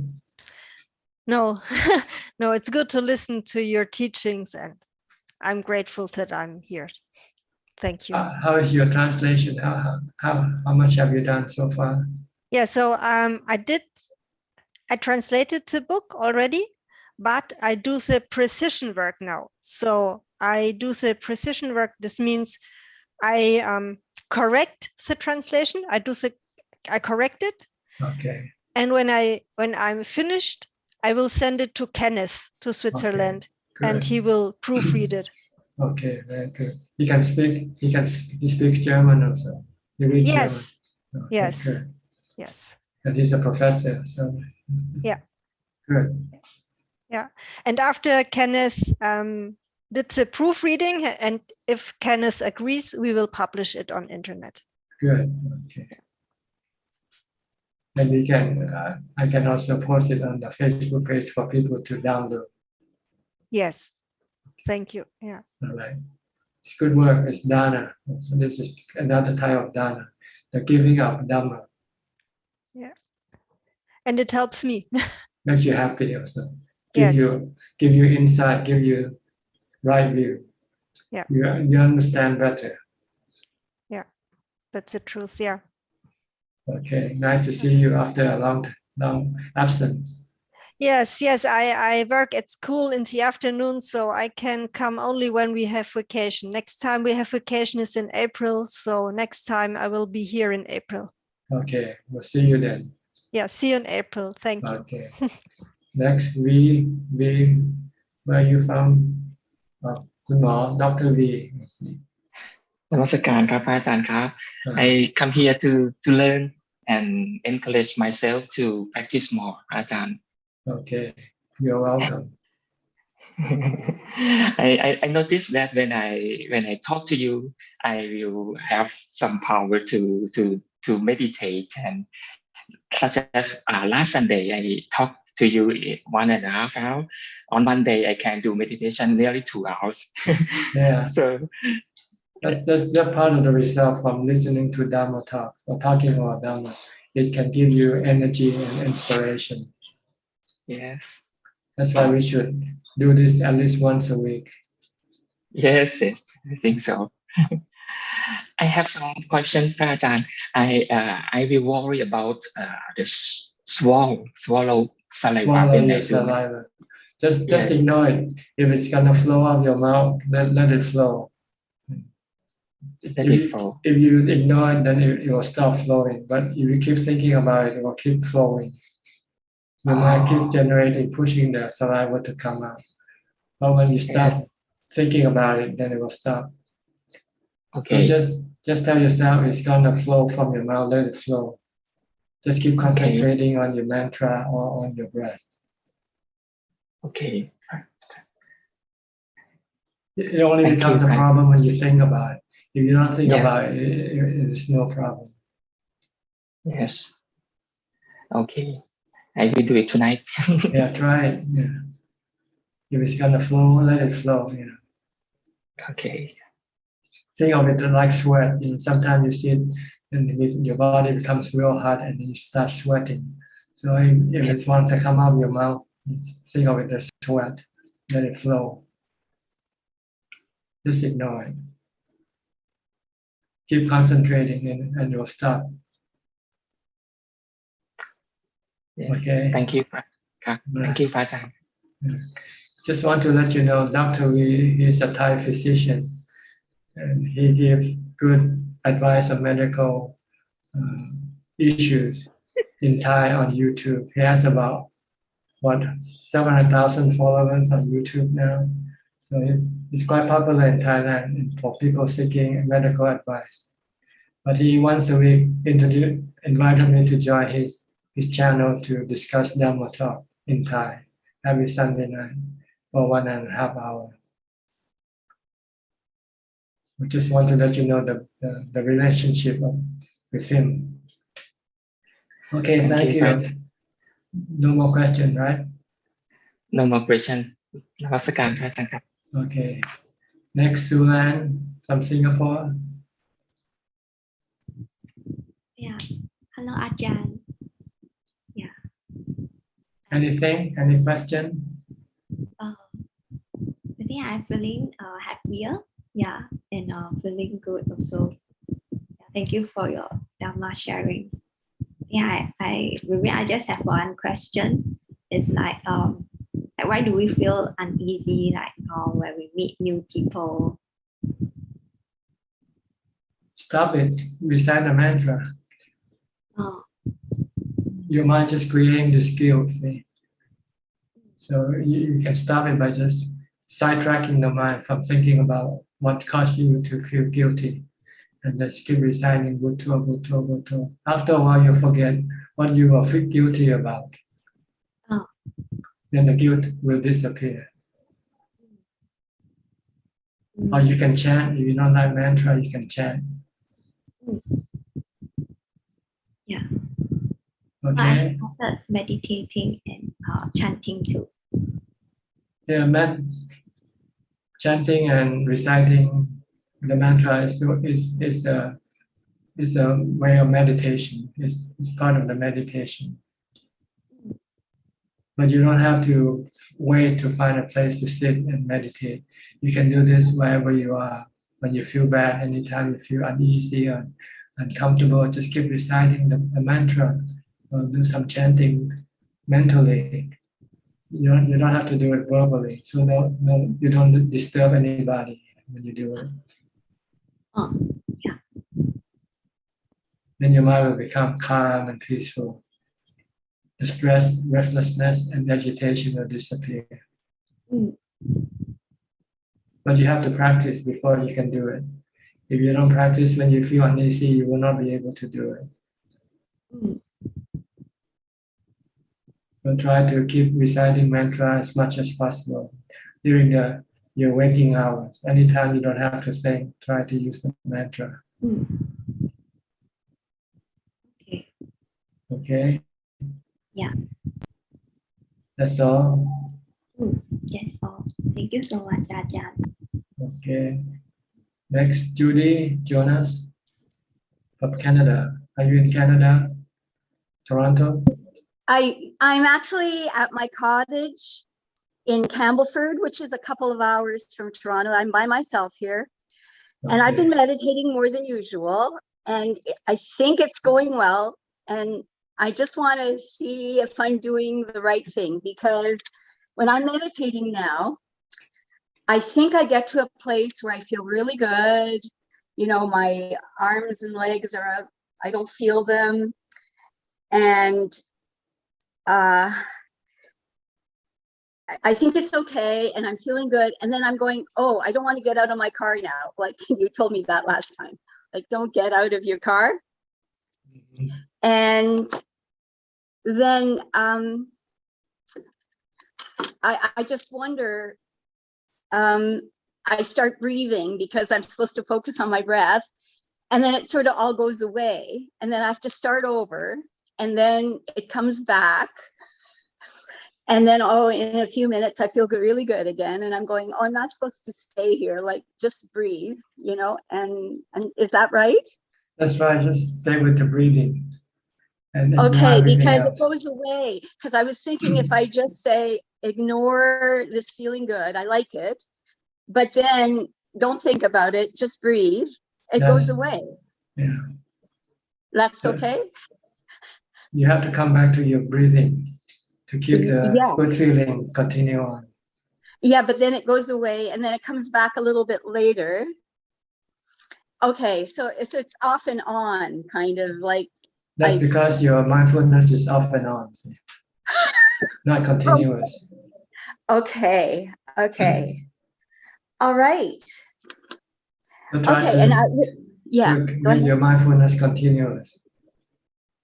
I thought it's feeling good, and then Yeah, when you start, you're not mindful already. When you start to sing, you're not mindful already. But it feels good, and I Yeah, I feel know. it. You're distracted by the good feeling. So what am I supposed to do? Continue watching your breath, your breathing. Okay. Because Okay. you want to go further than this good feeling. You want to go deeper into emptiness. Right. Okay. Good. All right. Just keep driving the car. Don't get off the car. I know. Well, that's what I was trying to do. Like you mentioned it last time. I'm going, okay, get out. Don't get out. Just keep going. Yeah. And it keep goes driving. away. Yeah. And I've been doing it a few times. And then, okay, here's another question, kind of related. I wasn't sure whether I should time it at all, use a stopwatch, use a timer. So Debbie, my daughter, suggested instead of a timer for an hour, I should just put the stopwatch on and how long it takes, how long I can do it. And it seems like I can't make it to an hour without checking a few times on the stopwatch. Like I'm going, oh, it's only 30 minutes, 35, 40. So does it matter? Should I put the timer on? Or it doesn't matter unless you have something to do and you have to stop your meditation. If you have nothing to do, then you should not use the watch, the timer at all. Use mindfulness. Okay, so then when I think, this is enough, and I'm at 40 minutes, but I'm pushing myself to an hour at least. I have to stop maybe a couple of times and said, okay, I'm at an hour now. So I have to go back. Or is it better to just stop at the 40 minutes and do it again later? Or don't pay attention to the time when you meditate. Pay attention to the breath. And if your concentration or mindfulness is good, you can sit for a long time without knowing it. Yeah, well, I haven't got past an hour yet. Well, that's because you're not mindful with your breathing. You're mindful with the clock instead. Okay, all right. Okay. So don't use the watch. Don't use the timer. Forget about it. But then if I don't have a timer, I'll stop at 30 minutes. You won't if you're fixed with your breathing. If you're mindful of your breathing, you might pass 1 hour not knowing it. Okay. So Thank you. Don't worry about the time. This is a distraction to your meditation. Oh, really? Yes. Either both the timer and the stopwatch. Yeah, when you think of it, then you're not mindfulness. You're not mindful. You're not meditating already. If you just start thinking, what time is it now? How long have I been sitting? Then you lose your mindfulness already. Oh, okay. No, I'll try that because I'm at my cottage. I don't have to be anywhere anytime. Okay, then just don't worry about the time. Worry about mindfulness. Okay, thank you. Am I being mindful with my breathing or not? That's all you have to worry about. Okay, and then when I start to feel good, I might actually, I keep forget watching your breathe. breathing. Keep watching, and just ignore the good feeling that arises. Okay. All right, thank you. Yeah, okay, because I've been doing a few times per day, but I guess I won't use the timer anymore Yeah, and you'll find a difference, really. Really? Yeah.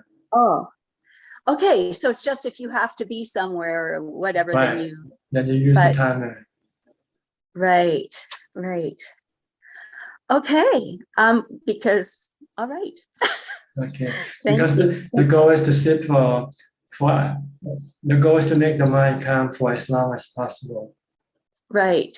Okay. All right. No, it's feeling better, but it's weird that I would feel good and I would go to my breathing, but it just, oh shoot, you know, I have to go to my breathing. Yeah, just stay with your breathing. Don't go anywhere else. Okay. All right. I will. Okay. Let us Thank know you. what happened next time. Okay. So I'll get rid of my timer, stopwatch, whatever. Okay. All right. Thank you. Okay. Thank you. All right. Next, Mandy from Crystal Beach. Thank you, Ajahn. Is that a real beach on the coast, or is it just the name of the town? It's the name of the town, but it's on the southern coast of Canada. Canada. Of Ontario. On So the we're on Atlantic coast, or on the lake? This is on the lake. On the lake, yes. On the lake, okay. Yeah, one of the Great Lakes, Lake Erie. How are you? I've had a rough couple of weeks. I haven't been able to join completely, but meditation and Dhamma is always my refuge. Time and time again. Yeah, I believe in it very much so, and trying to do my meditations, but I have a lot of outside agitation coming from different legal and doctors and things, and I'm able to always know that no matter how bad it's getting, I can go back into my meditation. I can go there and yes, that's your refuge. Yeah. Think of it as a refuge, a bomb shelter. Every time you hear the siren, then you should go into the bomb shelter. Yeah. Just meditate, calm your mind, and then everything will be okay. Yes, I believe that. I know that in my heart. Try to keep a regimen of meditation. Keep doing it constantly. Yes. Then it will be easier every time you do it. Yes. Thank you. My question for today is kind of regarding more Buddhism than my practice. If a female decides not to conceive and not to have a child, does that mean she's reborn into a male's body? No, not or necessarily, not at all. you could still go to animal life if you're sexual and things, but if you abstain from sexual things, then your mind will become loftier, because you will then rely on a different type of happiness, which is meditation, for instance. And this will bring you up to the higher level of existence, not lower. Okay. But with sex, this will pull you lower, especially lawful or unethical sex. Then it will pull you down to the animal realm of existence. Is it better for a female than if all females, I mean, it can't happen, but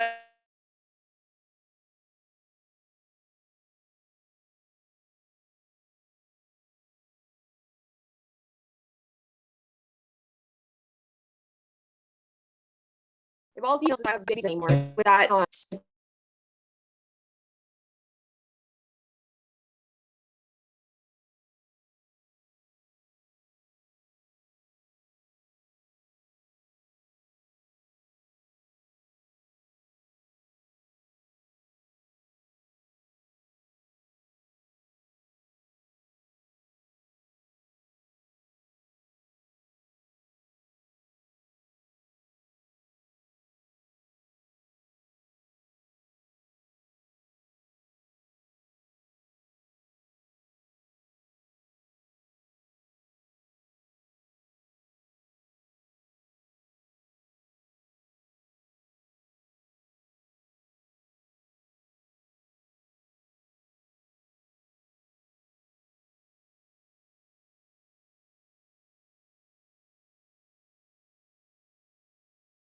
About yourself.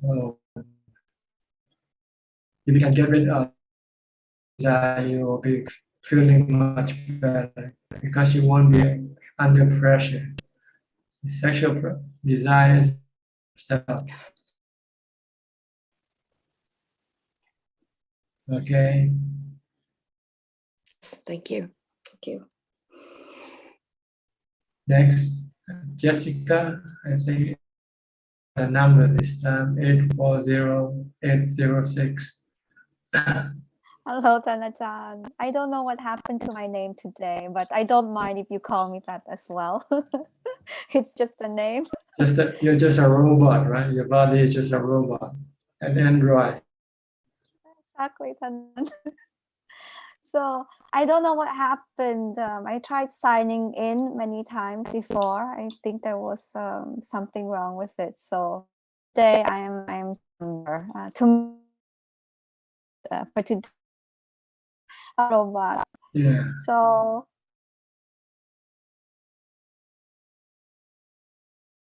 the 4th till the 6th to go practice. So I'm very happy, as well as I will be there and having all the energy from you, the talisman. You're no longer the same, but I just noticed that. So thank you for that. So I just wanted to ask you some one question. As you know, with everything that is going on, there are a lot of suffering, mental suffering with outside matters. As you know, the Buddha taught that we must walk the middle way. So I know that most people who have not yet trained enough to have mindfulness, they tend to go towards the pleasant feeling, happiness, desire, things like this. How does one have wisdom, Tanachan? Does it, for other people it will take longer, I understand this, but if you have somebody who has not yet seen that pleasant feeling and unpleasant feeling, they are actually just emotions that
That's right. part of nature. Yeah, part of nature.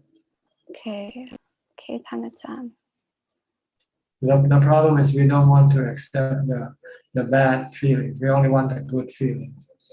We're addicted to it. I know. The taste of it. When the bad feeling comes, you want to run away from it or get rid of it. And when you cannot get rid, you become frustrated, depressed, and stressful. But if you learn to accept it by using meditation, mindfulness, by remaining calm and let things come and go by itself, then you want.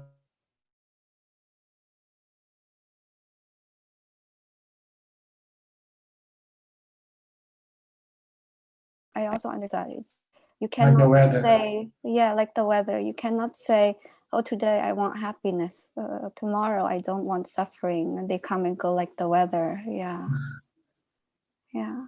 So you have to teach your mind to learn to accept them both equally. If you like happiness, you also have to like sadness, bad feeling. If you like good feeling, you also have to like bad feeling. Because they are the two sides of the same coin. Yes, exactly. But most people prefer heads. But you cannot get a head all the time, right? Of course, unless you're Thanachan. That's a different kind of happiness. That's the happiness from calm. Yes. But the Buddha and his noble disciples still experience the good and bad feelings, just like you ordinary people do. Yeah. But they are not affected by them themselves. They have equanimity. They have calm. So to develop that, you need to meditate. Meditate, mindfulness, and wisdom. Wisdom. Not just one sitting, of course, but Oh no, doing your daily your lifetime. activities. Some Ajaan practice for 20 years before they become enlightened. Okay. So don't expect sudden enlightenment like in Zen Buddhism or something like that. But you can sit for 1 hour and then you suddenly become enlightened. It's I think it's a lifelong thing, Thanajan. It's not just, Or maybe many lives, maybe not just this one life. I just hope that, whichever life you're born into, let it be like a human life. If it's a dog life, you cannot sit and meditate. So hope and pray that next life you have 2 arms and 2 legs, so you can. If you can meditate and keep the precept, you won't be born as a dog. That's for sure. Exactly. But Thanajan, as a human, we act like animals. So sometimes there's no difference. That's because we still have traces of animal left inside the mind. Exactly. And we're not trying to stop it when it comes up. Yeah, I agree. So Thanajan, thank you. So you're coming on the 4th. It's a couple of more days from now. Yes, I'm 3 more days.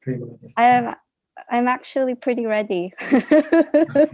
Coming alone, or you have somebody else? I have one of my friends coming with me, and she's very excited for it as well. She's never met you, but she has been also watching the YouTube channel and the Facebook. This is the individual course. No teacher. No. You just attend the morning and evening chanting and meditation. Do it on your own, I'm guessing. Yeah, yes, okay. That's okay. Just being near you give us very good energy. So I will share this merits to everybody that's here. Okay, see you then. Yes, see you, Thanajan. Okay. Next.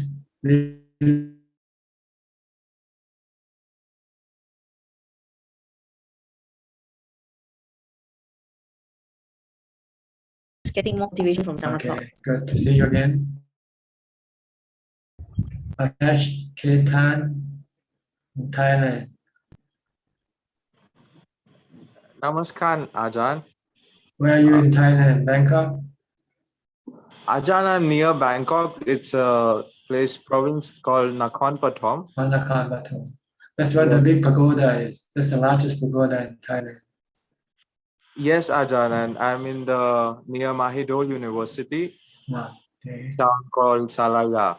Salaya. Yes.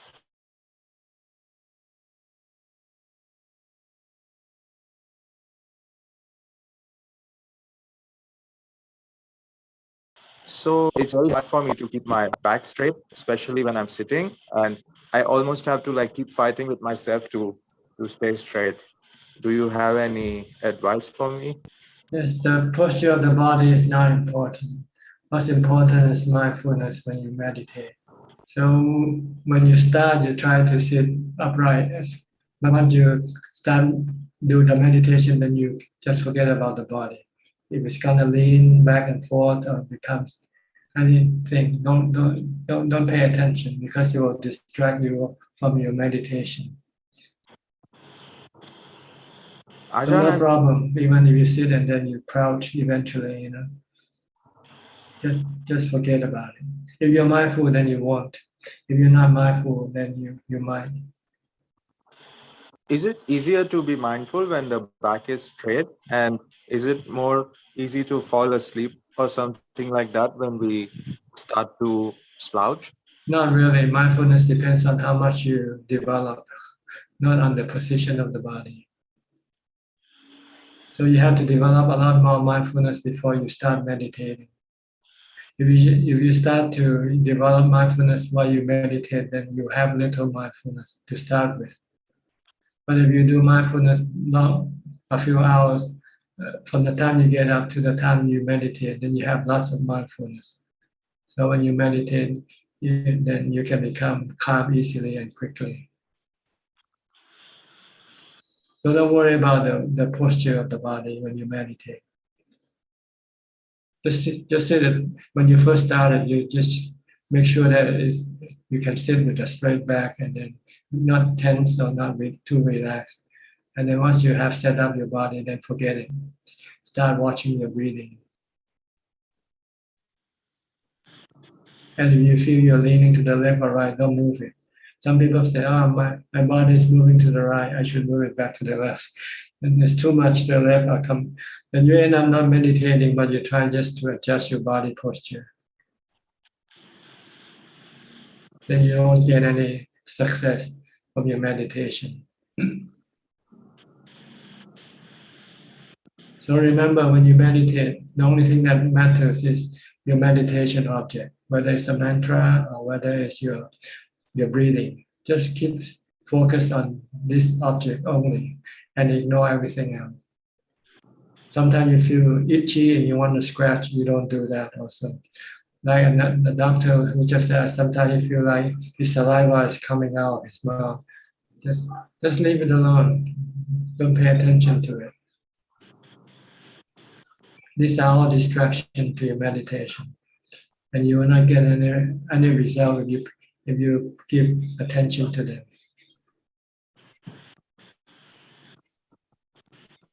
Okay? Try and see how it works for you.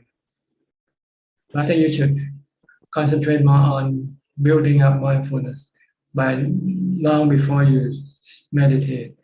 We can do this from the time we get up in the morning. As soon as you open up your eyes, start mindfulness right away. Be mindful of your body. Or you can use a mantra, mindful of a mantra.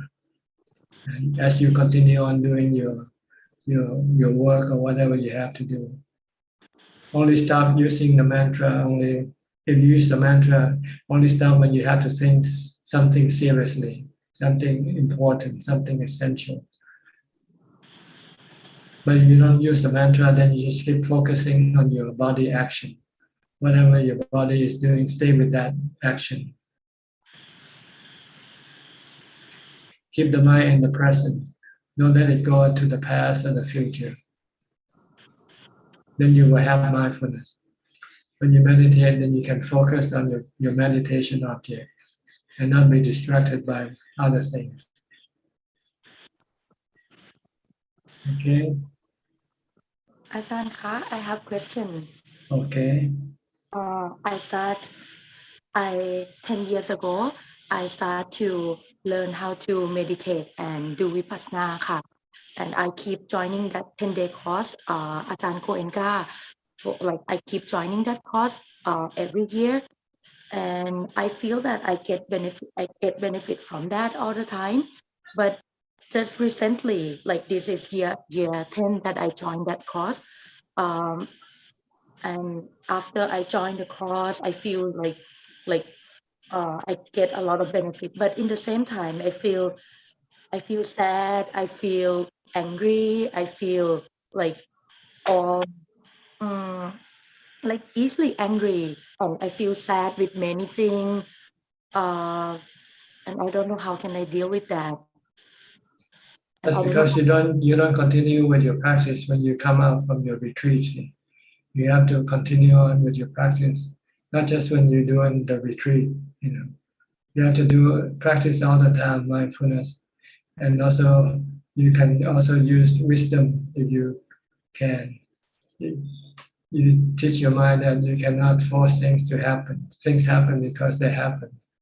And our duty or our responsibility is to accept them when they happen, not to deny them or not to accept them. We just have to accept everything that happens because they are beyond our control. Then you won't feel bad or anything like that. We cannot choose only good things in this world. You have to tell yourself this. There are good things and bad things coming up, replacing one and the other. Sometimes good things come up and something bad things come up. But you can deal with them by just merely acknowledging them. Don't try to change them. Don't try to do anything with them. Just be barely acknowledging. Then you won't feel bad. That's the purpose of going to a retreat, to train your mind to become receptive to the truth, not reacting to the truth, not reacting to things that happen. I feel so doubt about my progressing in Dhamma. Well, there's no reason why you should be doubtful of your practice if you know what you're doing. So stay mindful, then you won't be doubtful. The reason you're doubtful because you're not mindful. You let your mind stray away to think of all sorts of things. But if you're mindful, you stop your mind from thinking. Then everything else will not appear because everything appears because of your thoughts, of your thinking. So you're mindful, then nothing will happen to you. Nothing bad can happen to the mind. Only when the mind is not mindful, that's when all sort of emotions will rise, will come up. So you have to stay mindful every day, all day long, from the time you get up to the time you go to sleep. Then you will have a good weapon to protect your mind from all sort of misery or sadness or depression or stress, anxiety. They cannot come up if you have mindfulness. Okay? Or wisdom. Sometimes you can use wisdom if you can see things. This is the way things are. What can you do, right? Anicca or anatta. Anicca, things keep changing. Anatta, things happen without your permission. Let's put it that way. You cannot give them permission. This thing can happen and this thing cannot happen. They happen without your permission. Okay, well, you were going to say something, Akash? Yes, Ajahn, I have one more question. I have a doubt that some teachers say that the watching the breath is a more superior form of meditation or mindfulness rather than the mantra, because the mantra is a kind of conditioned experience and the breath is a more natural experience. Do you have any? No, both can take you into the fourth jhana. It depends on your preference, really. Watching the breath can bring the mind to the fourth jhana. Reciting a mantra can also bring you to the fourth jhana. So. Okay, thank you, Ajahn. All right. Okay. Everybody's in the room has a chance to ask questions. Oh, Sajal Khan, did you just come in? Or did I? Or were you here before? Okay, you have anything to ask? No, I have been here from the beginning, and thank you for asking. But I have no questions today. But I really enjoyed your you're addressing Upekha in today's meeting. So how the Upekha kind of can be continued in day-to-day existence, not just during meditation. That's right. You develop from meditation, then you can carry along in your daily life if you can continue to be mindful. Yeah, thank you. Or you can make it permanent if you apply wisdom to protect it. Okay, let me go to Facebook first, okay, in case if anybody wants to ask. Let's wait for questions from Facebook first. Do we have any questions from Facebook? Yes, we have 6 questions from Facebook and YouTube. First question from the Multiversal Unity. Namaste, Prajaan. May I ask a question? What makes Nibbana happy? Thank you. That's the nature of a calm mind, a mind that is free from defilement. When the mind is free from defilement, it is calm. It's still like still water. Still water, when you compare to rough water, which is better? Still water looks better, right? So this is the nature of the mind when it becomes calm, because it has get rid of all the defilement, which causing the mind not to become calm.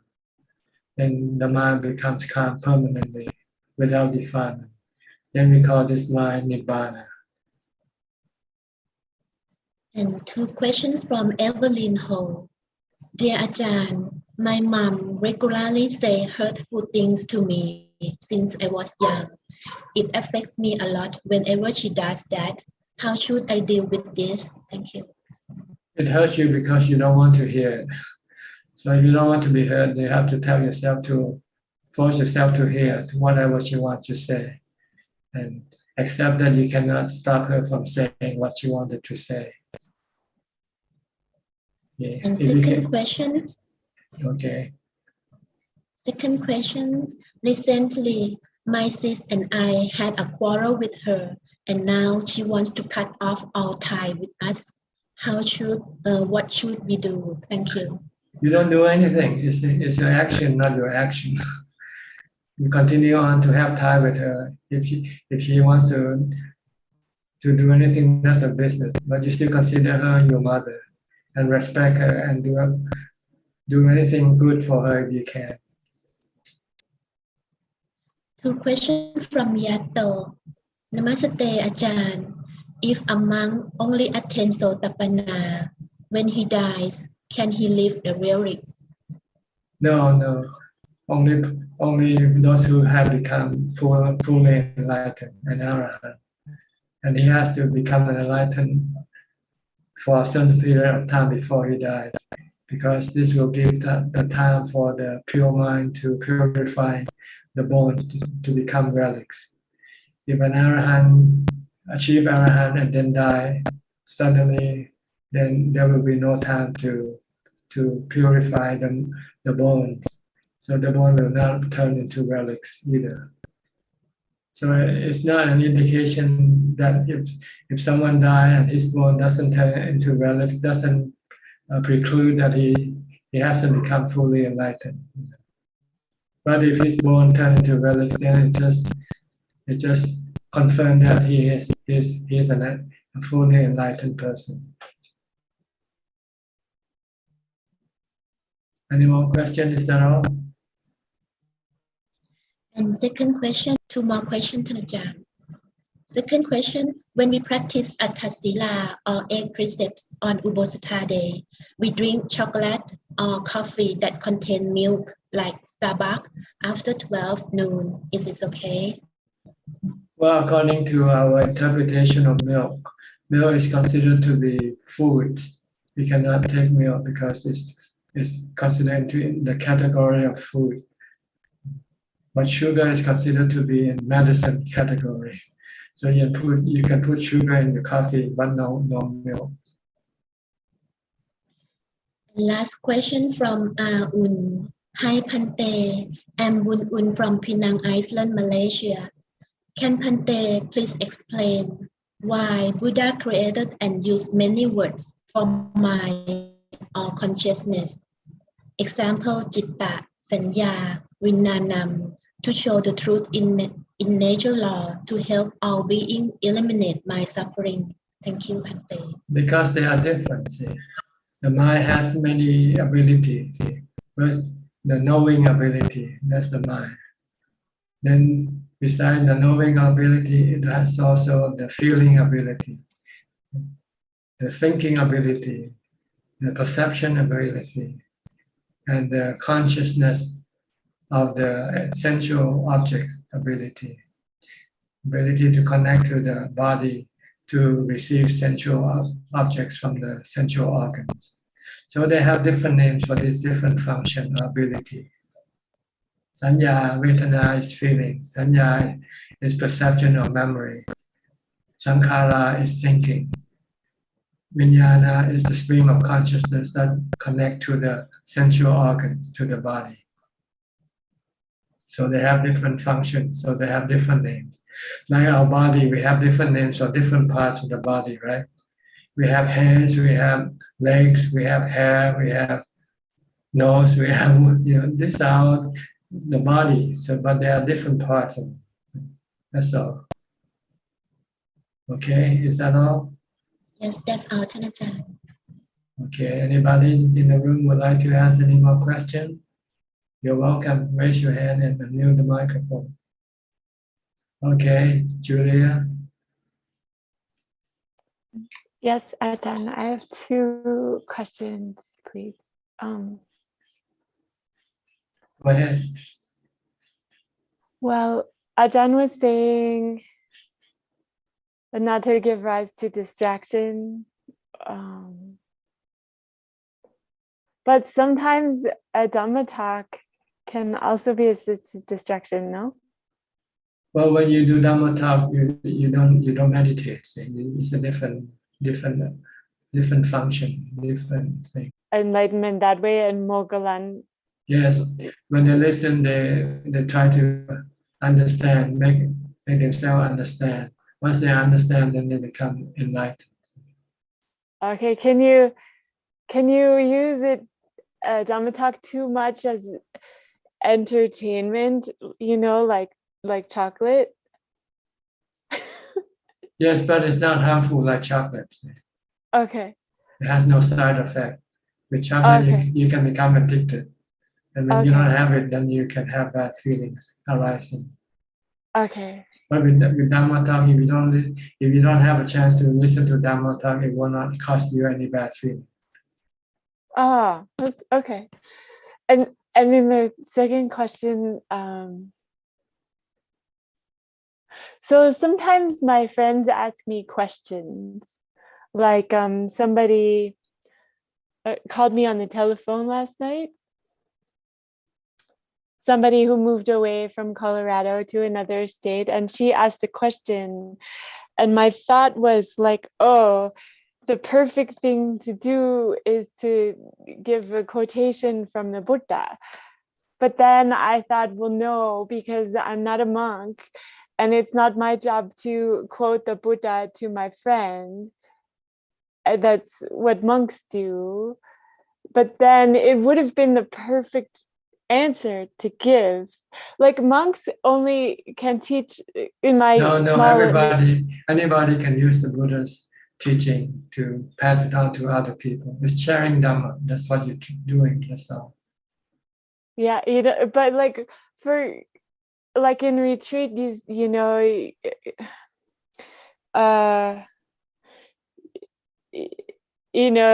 say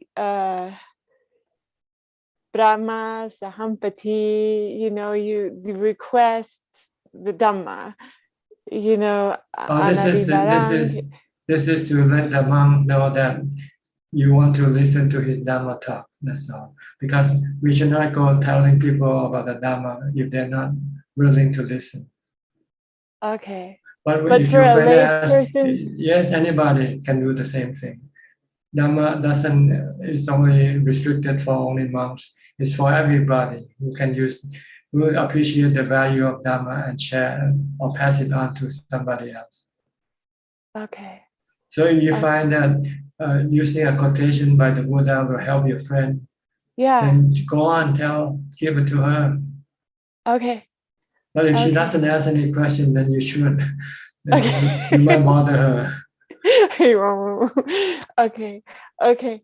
Anumodana ka. Okay. That's all right. That's all the question you have. Okay. Anybody else? Tonight we we're already 2.5 hours into the meeting. Maybe it's time for us to end this meeting. Okay. Thank you very much for your attendance, your participation.